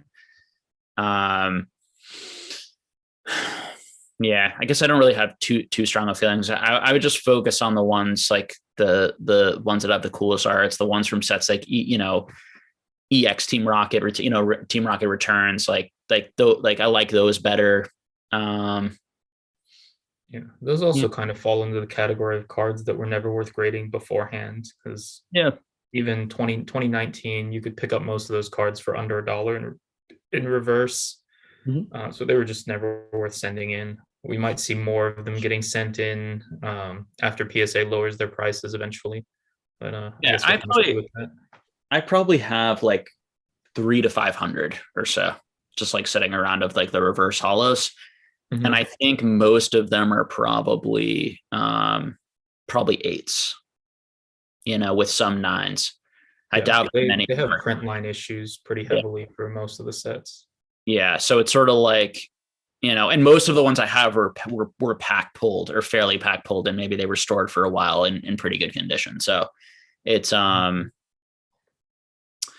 I like how many set completers are there going to be of that long term that need like every single one? I mean, those are massive undertakings to like complete all those sets. There might be, but I don't know. I see mostly binder collectors for those. I haven't seen, I don't know of a single person that is trying to collect all of the reverses from the EXR and PSA 10. Most people just pick and choose. Definitely would be quite an undertaking. Some of the stuff we've already kind of covered. What do you guys think about 11 first edition Neo Gen boxes going off at once on Pwcc? I've been saying this for years. Like, there's a lot more sealed than people think there is.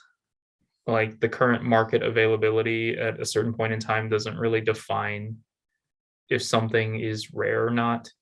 There are people with hundreds of sealed Pokemon boxes. I've seen like even like mid 2019, some random eBay user messaged me and I sold him a box that I had listed, and he just sent me a picture of his like room, which was mostly sports like jerseys and stuff, and on like the top 3 shelves were all just Pokemon and Yu-Gi-Oh boxes sealed. Probably had a couple hundred of them, but there are people with very massive positions in some of this stuff. Yeah, a lot of older WotC employees still have double digit, sometimes triple digit boxes, because those were, you had a credit that you could use at the time, like a monthly stipend to just grab whatever product you wanted from like their internal store, stuff like that. It doesn't surprise me. But yesterday, for instance, on Heritage, the 3 Neo Genesis boxes went for around 20K each. DA Cardworld's buy list is at 24K. Like, that's like the sort of market arbitrage that we're seeing right now. With auctions, you never know what it's going to go for, but some stores, still haven't adjusted their buy prices. And I'm not saying go purchase the Pwcc ones, because by the time you purchase it and get it in hand, those prices may have fallen significantly on their buy list, or they may not even take it or reject it. So that's a huge gamble to try to buy list something on auction and then send it to them. Buy something on auction and buy list it to DA Cardworld or someone like that. But I would just be cautious with sealed. I think with how bad the EV is right now, I'm just not a fan of it.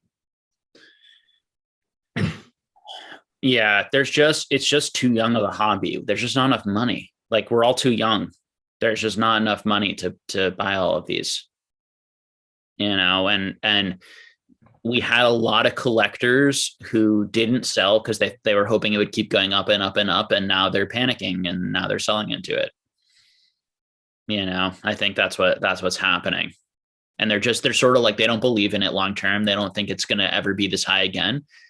And they just want to get out of it. Like they already wish they had sold 6 months ago, and now they're panicking and they just want to get out of it. That's what I would guess from all of these types of things. And they might be right. They might be right. This might be the right time to sell those things. I think selling 11 at once in an auction, is from just a competitive place. Like you must be really wanting to get rid of those. Like, yeah. You might, because when you do that, right, it everyone's going to be like, well, oh my God, there are tons of these. I don't want to buy them. Right. It's going to, like, those types of things push those prices lower because it pulls that veneer that existed this year. I mean, I heard like big streamers on Twitch speculating like there were 50 of the 100 of those boxes left, right? And people who had no experience in the Pokemon market having these types of conversations to tens of thousands of people, hundreds of thousands of people who probably watch those things, so it's the type of thing that, like, just because someone has a big following, like, they're allowed to talk. It's a free country and say things, but like, it doesn't mean that they have any idea what they're talking about or have any inside knowledge or are aware of what's really going on. So I think a lot of that caused the prices to get where they were. And now I think we're having people just, it's pretty, I would imagine all of those are probably owned by the same person, I would think, or a lot of them are probably by the same person, and for them to do it all in one, I mean, if it were me, right, trying to do that and liquidating it, it would be because I was looking to make a big purchase, like a house, or like there was some big change I wanted to make in my life that I needed a lot of money for. Or I was so bearish on the market that I was sort of like, I'll just take what I can get for them right now, because I think now, it's just going to get worse and worse and worse. What do you think about the psychology of doing that? Or I think he probably has very little money into those. Firstly, if he's putting them all on one block. Second, I would agree with you that he's very bearish on the short-term market, to where he thinks that putting them all on one block would be worse than splitting, 6 and 5 or something on the next 2 blocks. Or who knows, maybe he has another 11 on the next block. Like, honestly, you never know. But it is a very interesting decision to put all of them together. I think that's also going to cause maybe a good chance for a couple people to, maybe pick one up for an actual, like, okay price. Yeah. There's also a very high chance that these show up on the next 4 or 5 blocks, because someone who just wants a single one, they end up winning 4 of them. They're probably not going to pay for all 4. There can be that. And the other danger is that people who are actually buying them at these prices are flippers, and they think that they can flip them for more. So that's the other danger. So it's healthy that 11 are leaving someone who doesn't value them at what they're at and wants to get rid of them, and is willing to just sell all 11 at once, which is a lot, and just really wants them off their books for whatever reason. Like, that needs to get absorbed by people who want to hold them at that price and don't care and aren't looking to quick flip them or make money. And things are going to keep falling until those items get absorbed by people who can afford them and are not way over leveraged in credit. And the more that those sales happen, when someone buys it at 20,000, they're going to be a lot less likely to sell it at 10, unless they probably have to. But if you bought it at 2,000 or 4,000 or 5,000, and you can still get, like this guy probably did, and you can still get out of it, at 20,000 a box, and you're still making, maybe this person's making more money than they've ever had. This is the biggest windfall that they've ever had, and is going to and maybe they have, this is obviously just pure speculation, but let's say the person has like $100,000, $150,000 of student debt, and they're losing, or debt in other areas, and they're losing, 5, 10, 15% a year or something on, by not paying it all off right away. They can factor that in. So that means that if they don't sell it now and pay that off, this product has to go up 5, 10, 15% every year in order for it to be in order for them to be making profit over just selling and paying off the debt. Now, they should have sold it 6 months ago, but this is human psychology. It's unusual for people to sell against the curve or against, into the hype. And it makes sense that they're selling these things now. So it does not surprise me that there are these big lots. It's what we've been talking about on the channel the whole long. It felt predictable at some point, just the timing of it. Nobody could predict.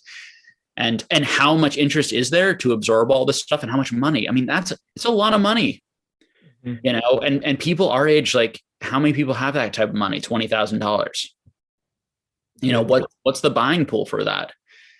And when people stop buying to flip it, that 20,000 becomes a lot more real. Like I have friends right now who I think are making really big purchases with the idea that they're just going to flip it and make more money off of it. So they're not really buying the items at those prices. like they're not actually saying I think these items are this valuable. They're saying, well, like some fools out there are still buying them, so I'm going to quick do that. And so that's a danger too, when we see these items come right back on the market, or we see like someone buys like a Crystal Charizard or a Gold Star, and then like the next day it's on eBay or it's on the market right away. Those are not items that are firmly off the market in collectors' hands. Now, do I think over time they will be, or there's more of a chance they will be? I'm hopeful. I'm optimistic about it, but there can be no guarantee. I know that Nate and I, and there are a number of other people who, like, we don't want to sell, like, we have permanent collections. We enjoy these things. We're not looking to sell everything. Money is not the only goal in all of this. But yep, I agree with everything you said. So these are the types of things I'd be looking for. So if you really want to like high level this stuff, you want to be looking, okay, hey, is this the same box that just sold? Is this the same slab? And it's easier with slabs because you can see the serial numbers that just sold, that just came back up, and noticing these trends. That's going to help you get a sense of which way is the market trending, what's happening here. Now, I have seen not a lot of PSA 10 first edition cards being sold at all from most WotC sets. I have seen tons of CGC 9s, 9.5s, PSA 9s. So there are these types of things where I think collectors are holding a lot of the 10s right now. And you can agree with this or disagree with this, Nate, but when we compare that to the amount of booster boxes going up, when we compare that to the amount of like 9s and 8s going up and CGC cards, those are the types of things that I look at as like, who's holding it? People who can actually afford to hold them are holding it. People who have the resilience or resilience isn't for the fair word, or who believe in it, who like it, who want to stay engaged in the market and want to own these long-term, are already holding them. And that's going to help, hold it up. Now, the booster box prices and the PSA 9s and 8s can act as an anchor on the 10s, because if those go really cheap, if you can buy a PSA 10 first edition card, or you can buy the whole booster box, then it becomes a little bit more. But I've always felt that PSA cards were undervalued as compared to the booster boxes, and particularly the really hard to grade ones, because I know that when you open these booster boxes, you're getting 8s, particularly in this climate, the way, these grading card companies are grading, like you're getting 8s and 9s. You ain't getting 10s, for the most part on these things. And so I also always felt that collectors like the PSA cards, and I've always kind of been surprised. It's always worried me a little bit how few big PSA collectors or graded card collectors there were. It always, or even just like binder collectors, and it was more of like a hoarding sealed product type of thing in the high end. But that's a whole nother discussion. But any thoughts on that to kind of end us here? I know you got to run then, Nate. I mean, I've always had the stance that like people who hold a lot of sealed product as an investment either doesn't have enough time or is just lazy. I think there's better things that you can buy as investments that aren't sealed. And I know people always say sealed is king, but I just don't really agree with that. I mean, it's 100% not.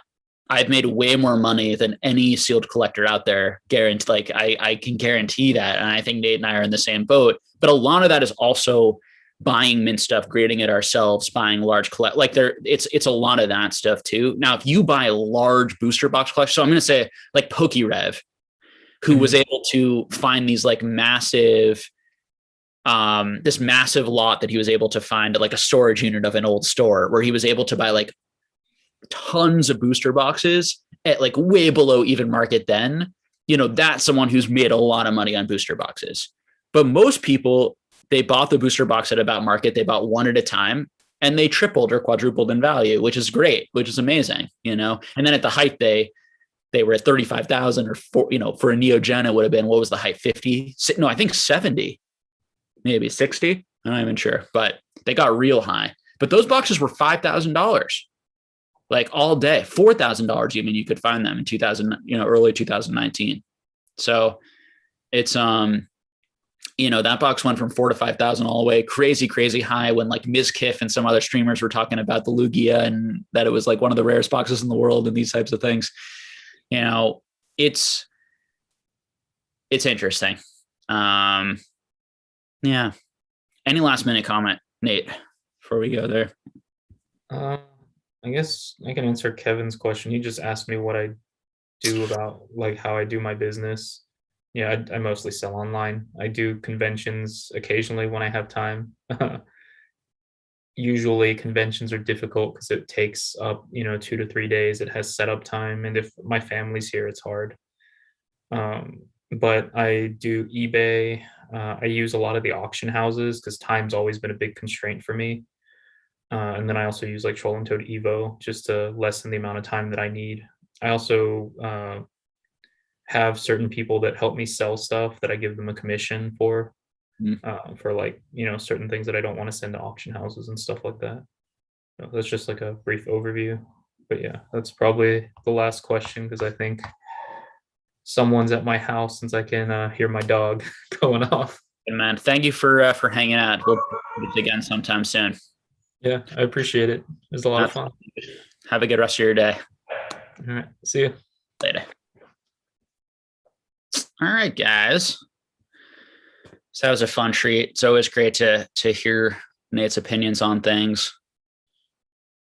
Yeah, I mean, my overall summary and take is I am surprised at I know that I've been, I was one of the, I shouldn't call myself bearish because I don't think that was really fair, but more realistic, or, I was one of the people who, was more realistic this year about the hype. And I'm surprised at how many boxes and high end stuff are selling and how many people are liquidating like 11 Neogen first edition boxes in one go. Like it's significant, it's a lot in one thing. And yeah, that type of thing does not bear well if a lot of other people have that same sort of attitude or mindset in the short term. In the long term, things will be better off for it because wherever the prices get reestablished, they'll be a lot more stable there. They'll go into people who want those items, and then you'll see the market strengthen and move up from there. But where that goes, we don't know. And when we're still seeing big auction blocks like that, like every 3-4 days, we're seeing like 11, 20, 30, 40 booster, but like, $20,000 plus booster boxes up for sale. Like that's a lot. Now it may end up being that it's only a short-term thing and that we have a month or two of that. And then the few people out there who had large amounts who wanted to liquidate a certain percentage do liquidate it. And then it stops. And then you see, like Mason asked, like, is it surprising yet? For me, the amount is surprising. That like one person auctioning off 11 in one auction, the hundreds of boxes the other day, it is surprising the lack of sort of patience and confidence, some of these individuals have. But I suppose in another sense, it's not surprising because it is real money. And I think people realizes it's real oftentimes when the market's coming down. when it's all in this pie in the sky, everyone looks at their collection and they say, well, I have all this money around me and I could sell it at any time. And then when people start to panic and when no one or people are not buying as much, then it becomes like, oh my gosh, this stuff isn't liquid and I just need to get rid of it because it's not real. It's not actually worth anything. And yeah. Let's see. The old cards, a lot of fear for sure. Yeah. The old cards are saying I'm a card breaker, so he's seen it. But, you know, I mean, the same thing here, just to wrap it up, is, and I guess we can go for a little more if people have more questions, but because I know we haven't done a live in a while, is, yeah, just, there's no need to panic in life generally. When you're panicking about something, it's really good to probably get out of that bubble, talk to other people, talk to people who are more experienced in life. And I'm not talking about myself. I'm young and not, you know, that experienced. I mean, in the Pokemon market, I might be fairly experienced, but you know, I like talking to people in the sports card market or talking to like 50-year-olds, 60-year-olds, 70-year-olds who've been through like 4 or 5 ups and downs and crashes and movements to hear. And my dad, who's a financial advisor and has been through many bubbles, and just talk about what that process feels like and what it looks like. And through hearing from people like that and getting their firsthand accounts, it can help settle you and see a lot of this as normal. The other thing I would say is like, it's just a really good time for people to be like kind. It's always a good time, but to try to be like kind and patient with people and not yell at people for selling and for panicking and not yell at people for trying to shill and, you know, cause they're, you know, just try to understand all of that activity and that it's normal and all that noise, and continue to set collecting goals for yourself and, you know, continue to make progress on them. Yeah. Let's see what else we got here.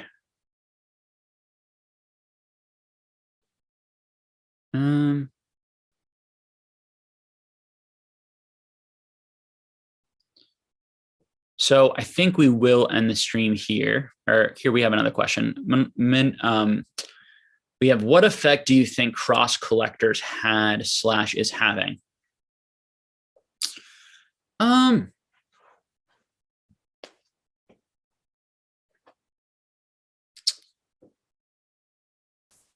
I think that you have a lot of people. So cross collectors. So if by cross collectors, we mean people who we feel like genuinely like this stuff and really want to collect it, and they collect other things and they collect this. I think what you're going to see generally from cross collectors, particularly experienced ones who understand a number of different markets, they tend to sell in markets that are really hyped and hot, and then buy in the other markets that they like that are sort of lower. So one thing that I wouldn't surprise me is people selling like Pokemon going low. And if there are people who really like this, but they're also into like watches or coins or, you know, books or sports cards, Magic, other types of things, they may start to sell some of those items and then move some of that money back to Pokemon where they feel like they can get better deals.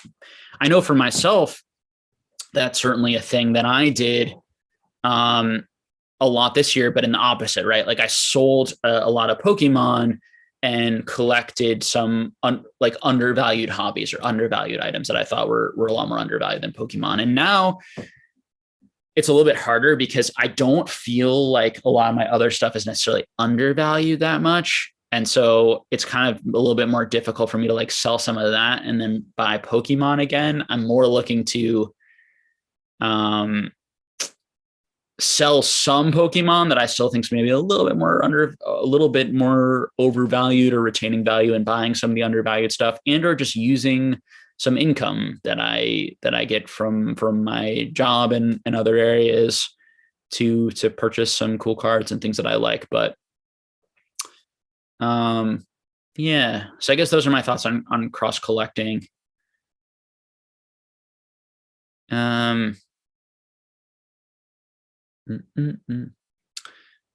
Masada says, have I spoke about celebrations? Yeah, we spoke about celebrations earlier, just our overall opinion that like we don't, I think Nate, talking a lot about just how much he thinks is going to be printed. And, I always have similar opinions on modern product around, you just don't know. And so many people are keeping it sealed. It's just concerning. And just a small set and a lot of repetition in the cards. Mason says, have you bought any Nightfall boxes yet? I did buy one. I bought Rudy's kit and then I bought a second box. I bought Rudy's kit because I like the Rudy promos, and I'm just giving him my money. And I like, I did get another box because I want to open up one more box to try to get a few of the cards I didn't get yet. The old card strip says, listening to all the manufactured rarity MetaZoo is doing is a bit concerning. Yeah, I mean, it's the exact same as sports. They're just following the sports, the marble market, like the Fortnite, like all these other markets are doing. I mean, Pokemon does it too. I mean, there are different levels of rarity, right? They just don't have like numbered cards, so we don't know exactly how many alternative arts are being printed, but it's still like manufactured rarity around those cards. Their MetaZoo is definitely pulling out all the stops in that sense. Like they're doing everything that all these other card games have done or historically done, and all the things that kind of help create sort of excitement and that chase. Did Rudy end up selling a Nightfall kit for 1,000? No, this kit sold for like 820, I think it was. Peak Dutch says, I assume you guys have already talked about the number 2 heritage price. Actually, we didn't talk about that. You know what? I didn't even check to see how much it ended at, honestly. If you want to let me know, Peak Dutch, we can talk about it. I think a number of trophies did pretty fine. And I also think that it was kind of cool to see like a bunch of physical trophies come up too for sale.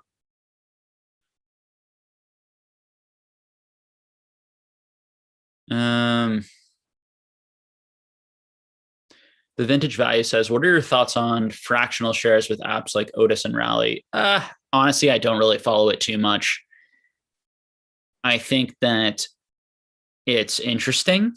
I'm not sure if the important thing for that type of stuff to be successful is, does it give people the experience of ownership? And then also, who has the control of like when to sell?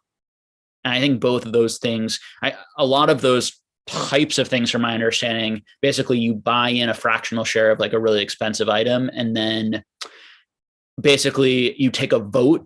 Like if there's an option to sell it or there's some sort of offer on the item, the people who own it take a vote. And I think it can be done a number of different ways, but like if it's over 50%, like it could be sold. I think another way of doing it is once it gets to a certain price, it gets sold automatically. Pikachu says 43,000. Let's see, correctly for 96. Yeah, I mean 43,000. It doesn't seem that low to me. A little bit low. I think maybe like 50 to 60 to me would be like, again, these are just my opinions and my instincts. Like everyone is going to have like different opinions, right? These items can be worth whatever someone is willing to pay at the moment. For me, it would have been like 50 to 60 would be like, if you really wanted it, like full price-ish. And then, people were paying way way over what I ever would pay earlier this year for some trophy cards. And so I don't even like consider those prices in like what I think the general market for some of these cards are. But 50 to 60, those half art Pikachus for me are much less desirable than the original Pikachu trophies. So I don't love the art on them, and they're not the originals, they're not the first ones. So, but other collectors are going to disagree and are like all about them. It's highly subjective, highly, highly subjective. One thing I do think is funny, Pikachu, when we're sort of like, oh my gosh, it sold so low, how could it sell that low? It's sort of like, well, and I'm not saying this about you, but like I'll be in like these discords and I'm like, well, if you think it's sold low, I know you have a lot of money, dude. Why didn't you just buy it? Right? It's sort of like you just thought other people overvalued it. You see what I'm getting at, guys? It's like if you thought like all these big fish and big whales that are out there, some of these big whales who have the money to purchase an item like that, who are now saying, wow, that item sold surprisingly low. It's like, is it surprising to you? Because it sounds like you value that item below that, or you would have purchased it, one. And two, it sounds like you just thought other people valued it more than you valued it, which is an interesting sort of thing and can certainly happen. It's understandable. I certainly have felt that way this year, but I think it's interesting we have that sort of reaction versus like, well, it makes perfect sense. I'm not willing to pay that much for it. And I'm a humongous Pokemon fan who has the money to purchase that and knows a lot about it. Why would I think that other people would be willing to purchase it? Or why do I think that the price should be higher on that? I think that's a good lesson and a good way of trying to think about these items. And a good way to not get kind of caught up in that hype.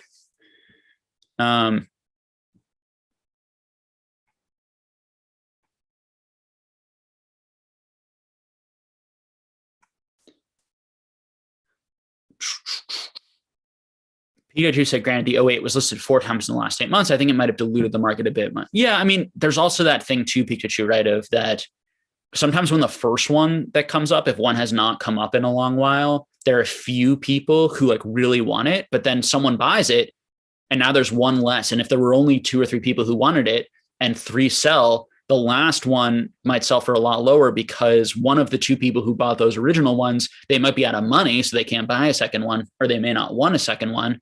And then that next one falls. It's always a big risk on those trophy cards.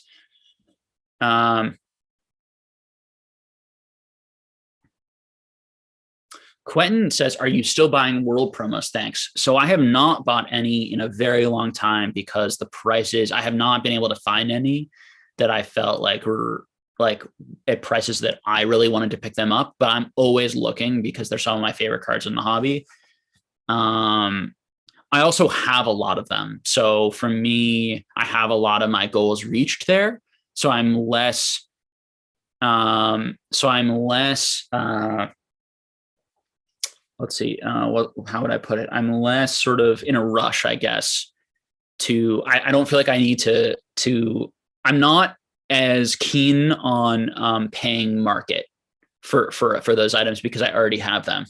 Whereas before I might have been, when I'm just doing something for collection goals, I am willing to spend maybe a bit more than I would otherwise.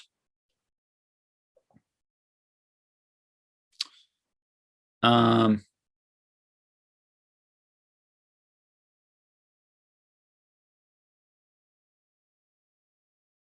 Vintage Vice says, I think card collecting has become less of a hobby and more of a serious investment opportunity over the past 5 years. That being said, do you think fine art-esque dealers will emerge for cards?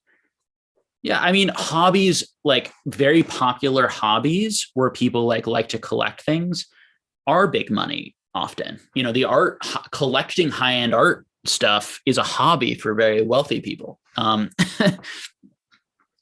As far as, do I think fine art-esque dealers will emerge for cards?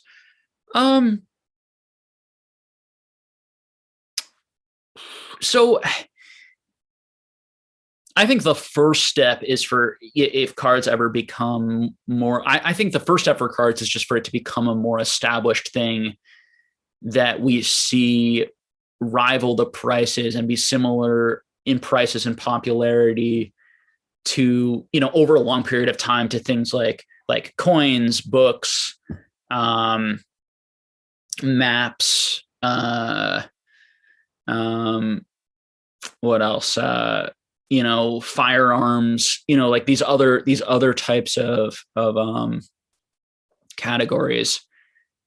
I think that we want to see this be like a multi-generational thing, and we want to see like kids today collecting all sorts of different cards, like Fortnite and like things that they're into. Like we want to see cards becoming a thing that all kids collect, or not all, but lots and lots of kids collect and get into. And then when they're adults, they're going to look back and they're going to say, okay, so what are some of the coolest cards to collect? What are some of the most, historic, interesting items? None of that is guaranteed. I think in terms of it getting to the prices of like the high-end art market, I mean, the high-end art market's nuts. The prices that things go for, the crazy irrationality, the shilling, the insaneness, it's so much of it is driven by hype and FOMO, like all the psychology that drives this.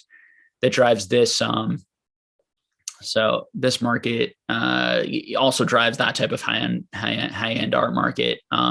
It's even harder sometimes to value high-end art market items because they're all sort of these one-of-one pieces. Like what should, you're trying to compare it to like other contemporaries of a similar famous level. You're saying this is the best example from this specific artist versus other artists, so it should go for more money. It's just very, very difficult to,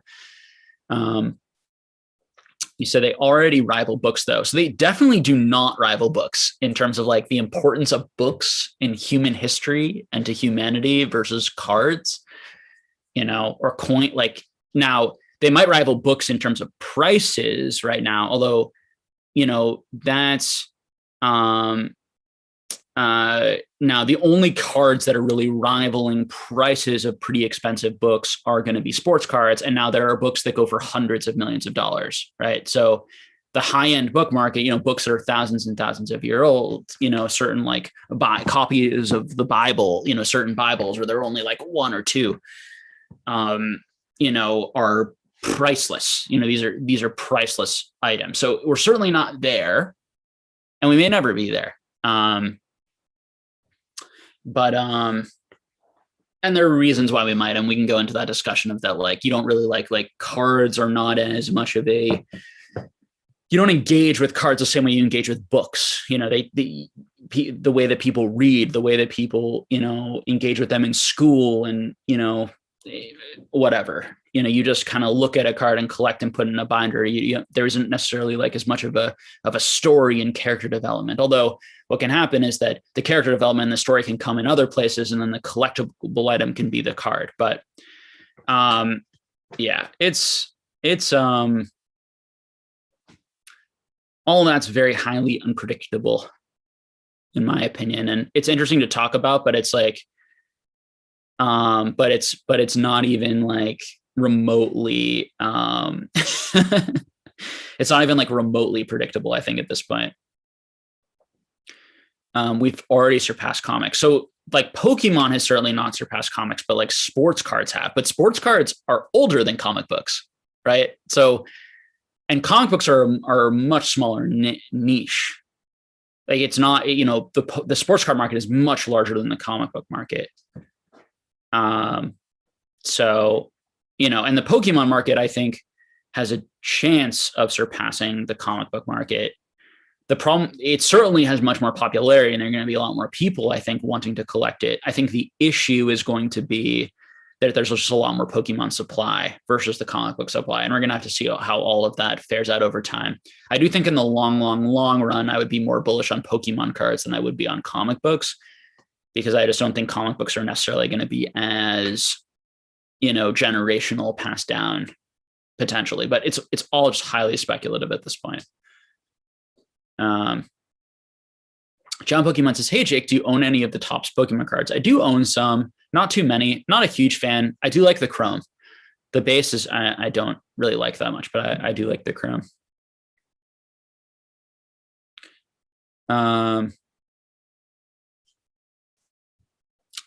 Let's see.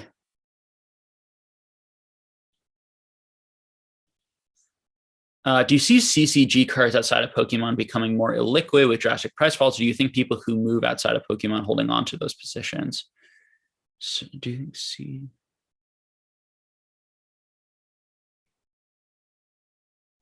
I'm not sure exactly what you're asking. Let's see. Compared to Pokemon.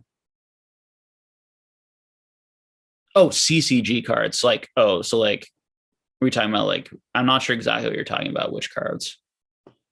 I'll have to ask your question again. I apologize. The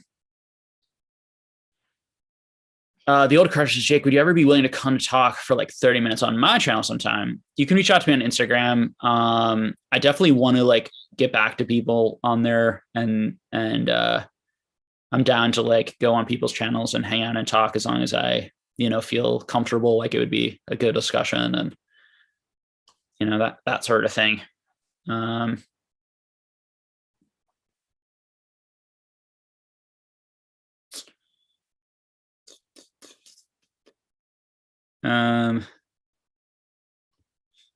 see what else we got here.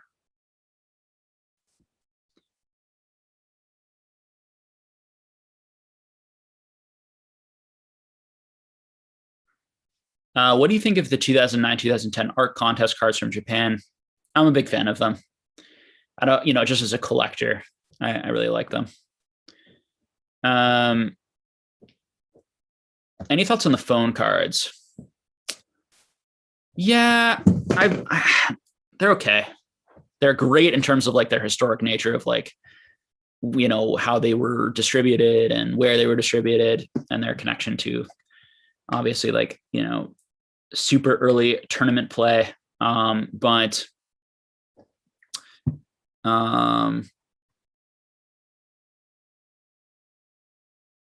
yeah, and the phone cards I'm talking about right now are like the Moltres, Zapdos, Articuno, for those who don't know.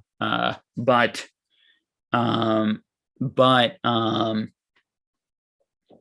yeah, they're kind of niche. I'm not sure. Little weird, maybe. Kind of cool. Rock Pokemon says, Jake, why are people paying insane prices for graded poker cards?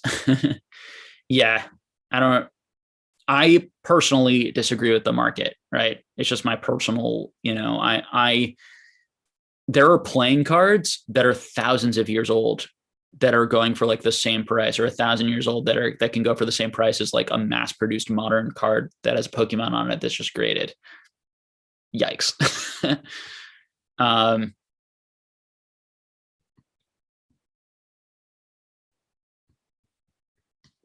I think with a lot of these cards, like these poker cards and, there are some Mario ones that are cool, old made Pokemon cards that are cute. I don't have any issue with like people grading them and enjoying them as collectors.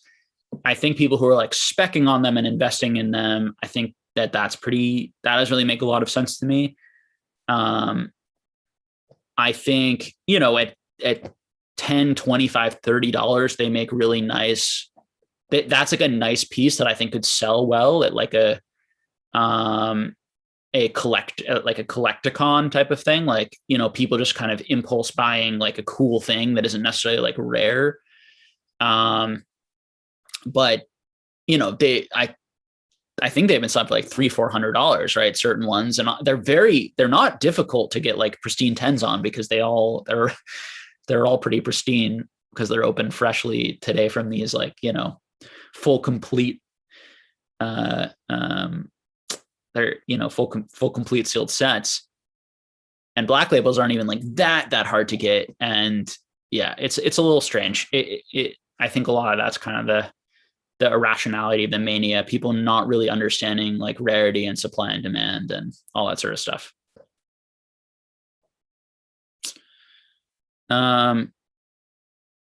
Kid Terry says, Jake, have you done trade deals? Does trading hurt/help instead of buying?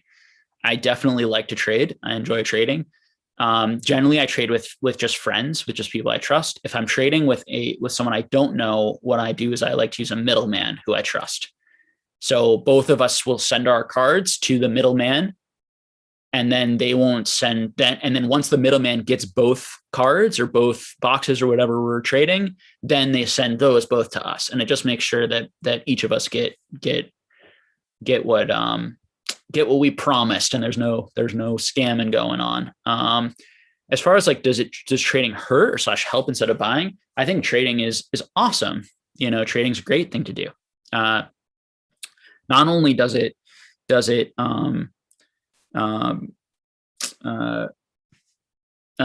it's a great way of, if you feel like the market's really hot and you feel like all your cards are hot, and, it's a great way, you don't want to buy something, it can be a great way of, you can trade for it for equal value because you think that card's probably going to go down in value, but also the cards you are going to go down in value. So I think it's a great thing to do.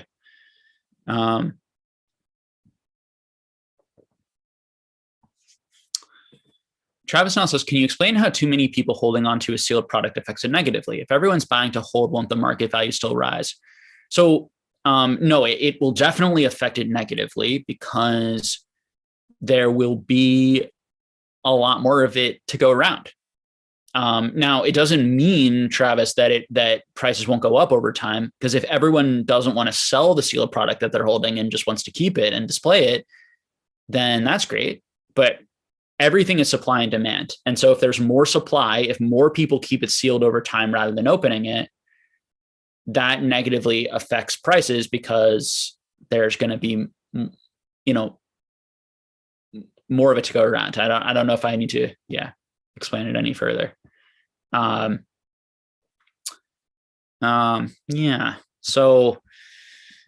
it doesn't mean that it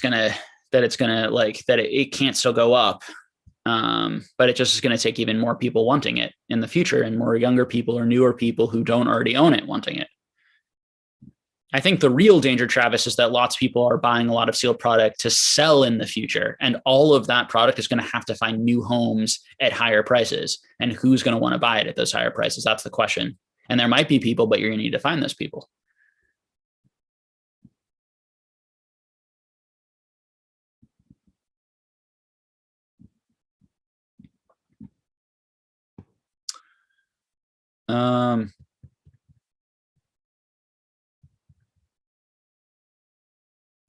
John says, hey, Jake, thoughts on the Cardist or Topps cards that you've seen from movies or the show?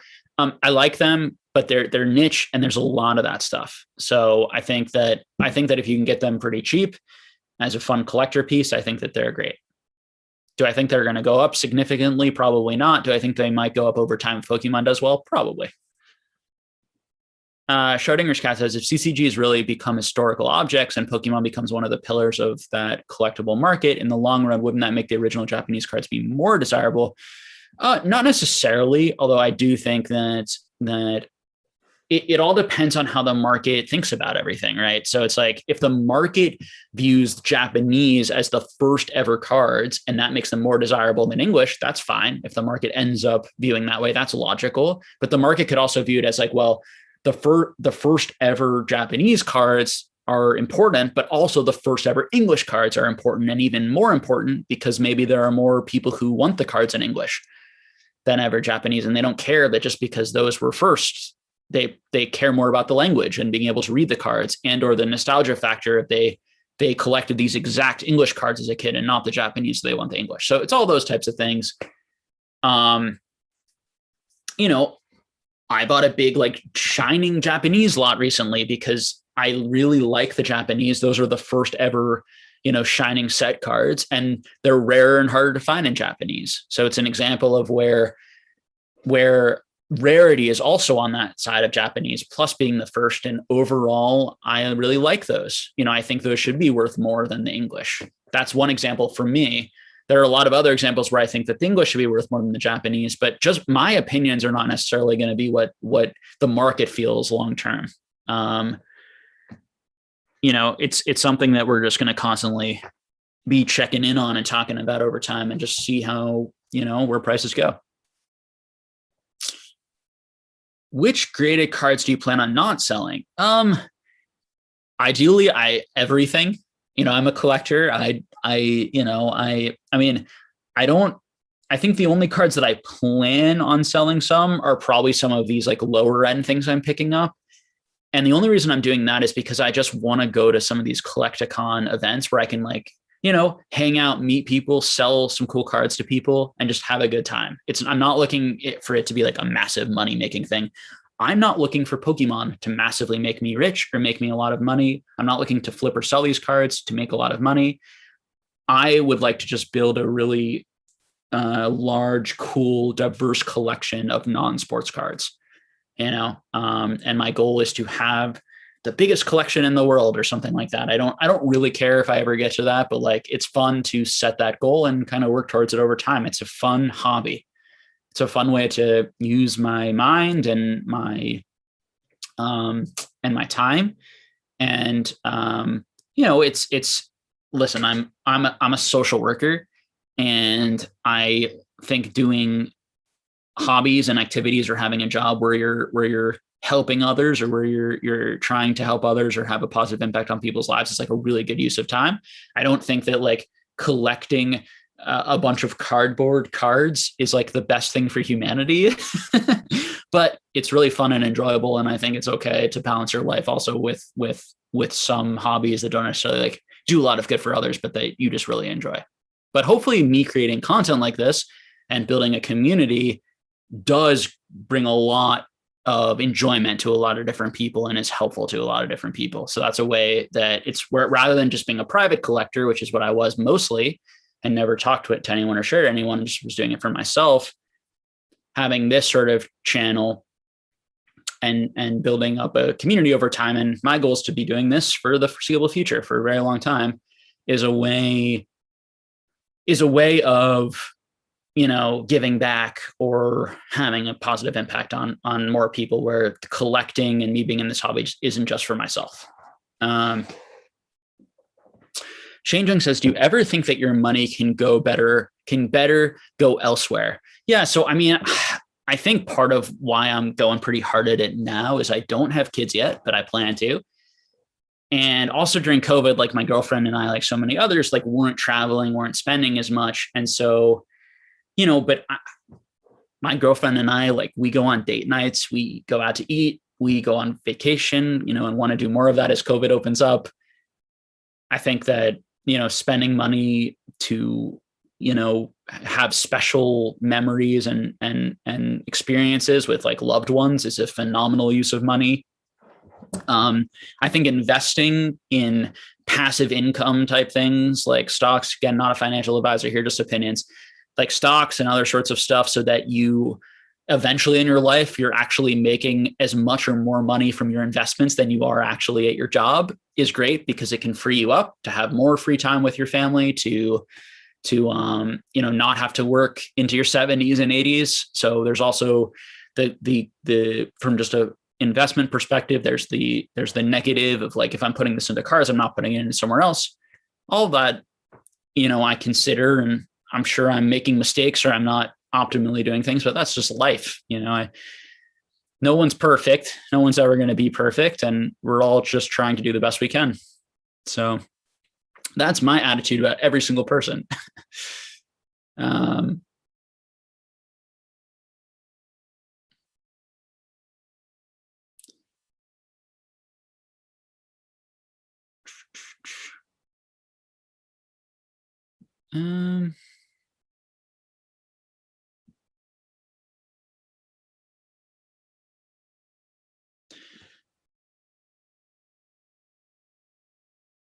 The long sleeve syndrome says, fresh thoughts on the psychology of having a lot of money invested in Pokemon cards in the current market.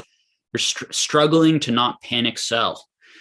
Yeah. So I feel like I don't know your specific situation, so I don't know if you should sell or you shouldn't sell. I think overall, and we talked a lot about this earlier, in the state of the market conversation, is that this is what happens in bubbles that burst, is that people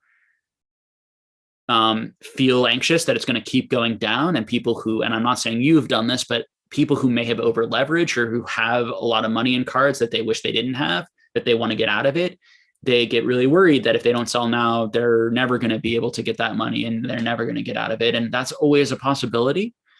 In hindsight's 2020, it's like, I bet you wish you probably never bought the stuff you bought. I think a lot of people feel that way, and that's that buyer's remorse. I think that's a good lesson in life of just be careful what you're buying and at what price you're buying things at, and make sure you really believe in something and desire something. Ideally, to be completely honest with you, you wouldn't want to sell now because you bought things that you were very confident in going up over time. And just because things are going down in the short run doesn't mean that anything really. And it's sort of like, well, it might change the short-term trajectory of what things are going to do, but in the long run, you're still just as confident that the market will go up. I think the reality is a lot of people who bought weren't necessarily that confident and were mainly just buying because prices were high and because YouTubers and people with big channels were telling them how great it was to invest, rather than they really believing that themselves, or their beliefs are getting tested right now. I absolutely cannot tell you whether or not you should sell. I think that if it's, for me personally, I have done everything that I can do so that in this moment, I am not feeling that way. So now that you're in that situation, it's a tough situation to be in. And I apologize. It would be improper of me to advise you not knowing exactly what you have and not knowing your exact situation. And, I'm sorry. I think it really sucks that people are feeling that way, and that instead of enjoying the hobby and having a great time, that people are feeling stressed about the money side.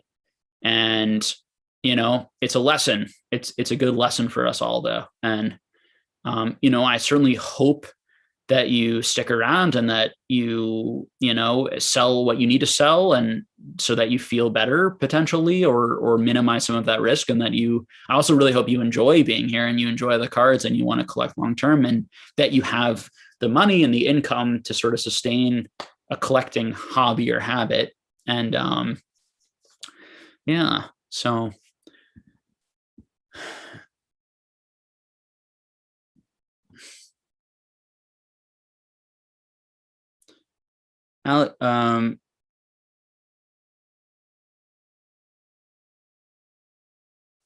so we talked a little bit about the numbered SPs. Well, Nate did, and Nate knows a lot more about Weiss Schwarz than I do. So I let him sort of answer that question for Squeaks. So you can refer back to earlier in the video, probably somewhere where we talked about that when Nate was still here. Alexander says, what would your thoughts on investing in diamond and pearl products? The game is shifting in that direction right now, like level X as well. Yeah, I mean, here's the thing, right? Like people move to what's hot and what's sustaining value. And that's often, I'm not saying in this situation, do not get me wrong, but it's often the wrong approach. Oftentimes you should go to the stuff that people are panicking the most about and people are freaking out about.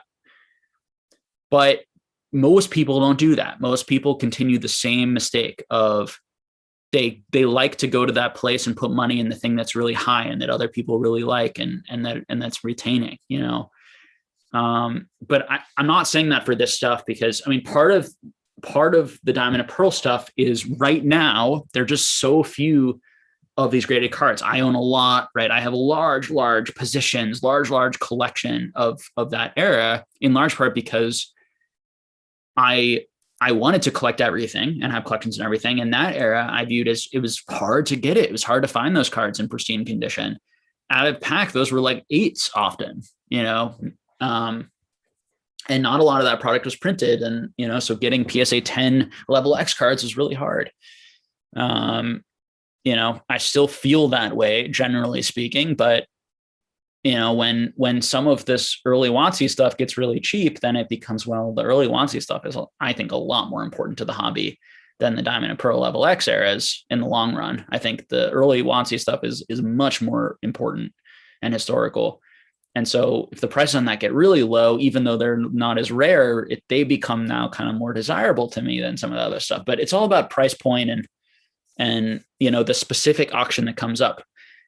I would buy an auction of level X cards if they came up right now. And if I thought the value was really good, I would also buy an auction of WotC stuff if I felt the value was good. So, we're always like teach the man to fish here. We're not just giving you buy this or buy that. It's trying to work on that sort of thought process of why you do what you do.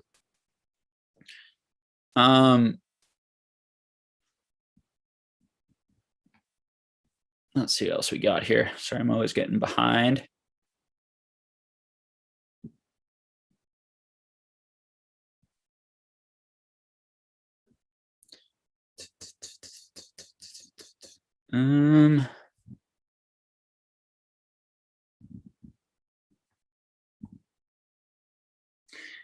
So the one follow-up I will say, long sleeve, about your question before is, and again, I'm not a financial advisor, so it's honestly, it's inappropriate for me to go too deep down this type of rabbit hole, but like, you have to think about debt.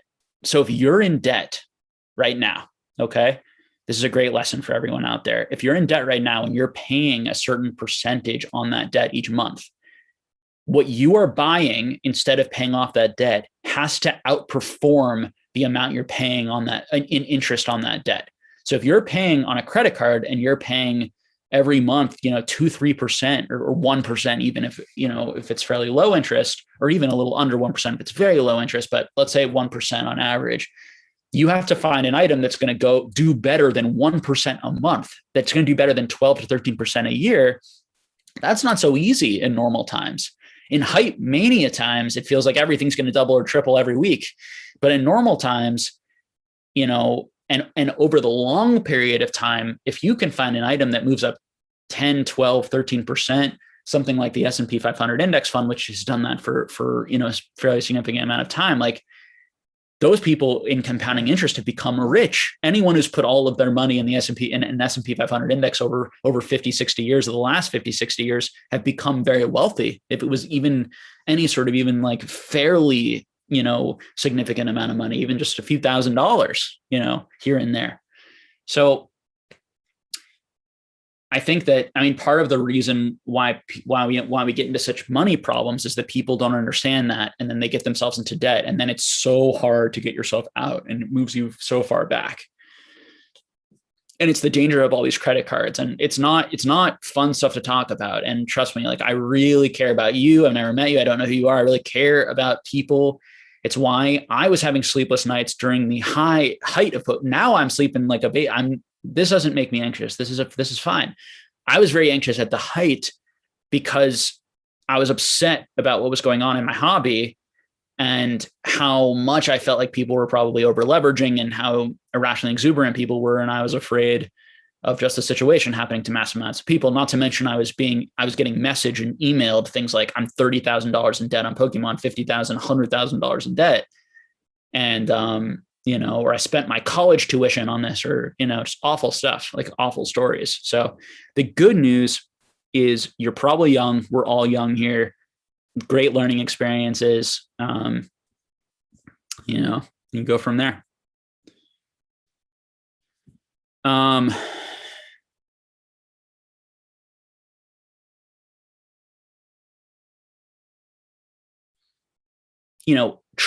Here's some advice. Try to be rational and gentle and kind with yourself. Forgive yourself. Forgiveness, self-forgiveness is extremely important. We're all imperfect. We all make mistakes, and we're all basically the same. All human beings are basically the same in terms of our imperfections, and we're all trying to succeed, and we're all trying to do well, and we're all trying to achieve and grow. So, first and foremost, forgive yourself for whatever mistakes or things you've done. It's very human. Anything you did is human. The second thing is now try to learn the lesson and just be more rational and try to take positive steps from here. You can't do anything about the past. Just try to make the most of it. Nothing that I just said there is particularly earth shattering, but it can be good to hear it and to hear that message repeated.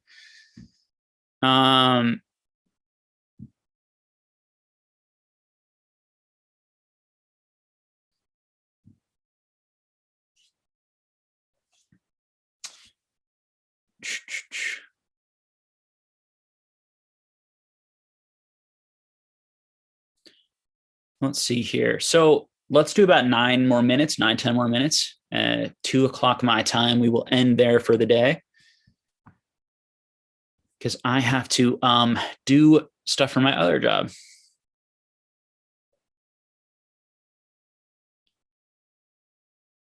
Let's see.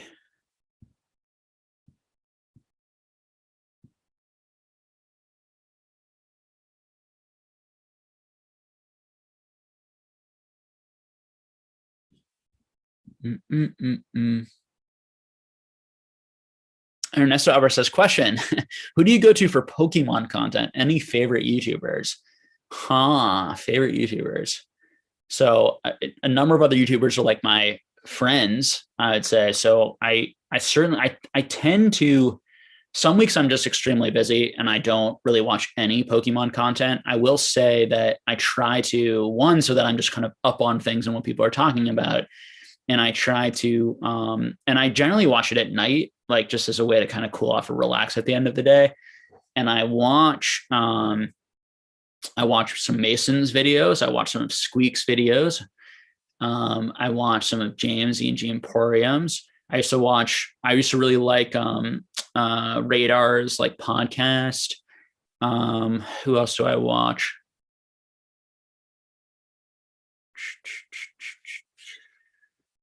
Gem Mint Pokemon. He's been making some videos. I watched like his Pwcc video.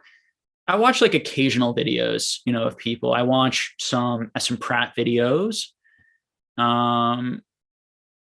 These days, I don't know. There are a lot of others, and I'm sure I'm forgetting. So don't take it personally if I forgot you. I apologize. It's not that important, I promise.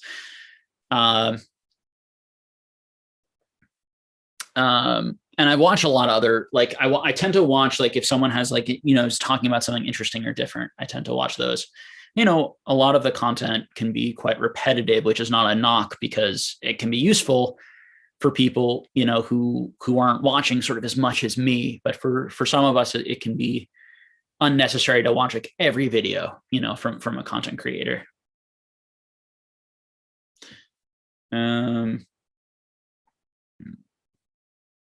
Yeah. All right, guys. So I'm going to end it there. But thank you all for hanging out. Appreciate the support. If you can leave a like or comment on this video, I'd appreciate it. Please subscribe and support the channel. You can also support me and Dan, who's my partner from Catch 'em All Collectibles, you can subscribe to his channel and also support us and sign up for the Patreon. The Patreon, I think, is going really well. The bigger it gets, the more cool things that we can do.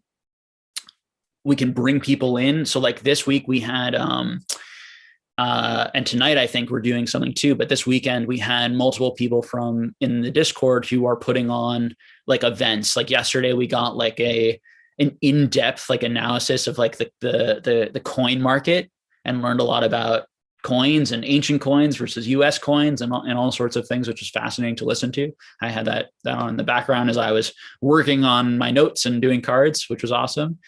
And the guys who did that did a phenomenal job. I was very impressed. And then what's awesome to find out is like, it's a community being built of like really knowledgeable, passionate people who are like really smart and skilled in a variety of different areas, which is my exact dream for this, is like where we can then have people like that, teach us about all sorts of other things and like share knowledge and spread knowledge. So I'm really happy about that. Very psyched.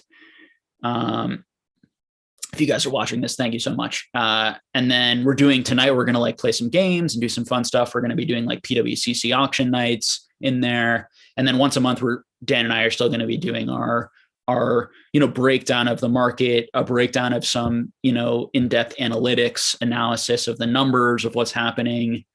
And, $10 a month. So if that sounds like something people want to do, the more people we get in there, the more we can start paying other people too, and bringing other creators to like teach us certain things or go over, maybe run certain classes or certain things in the Patreon, and if it never gets bigger, that's okay too. We're still going to keep doing it because we love the people that are there and we're having a blast just as is. But the bigger it gets, the more creative, fun stuff we'll be able to do.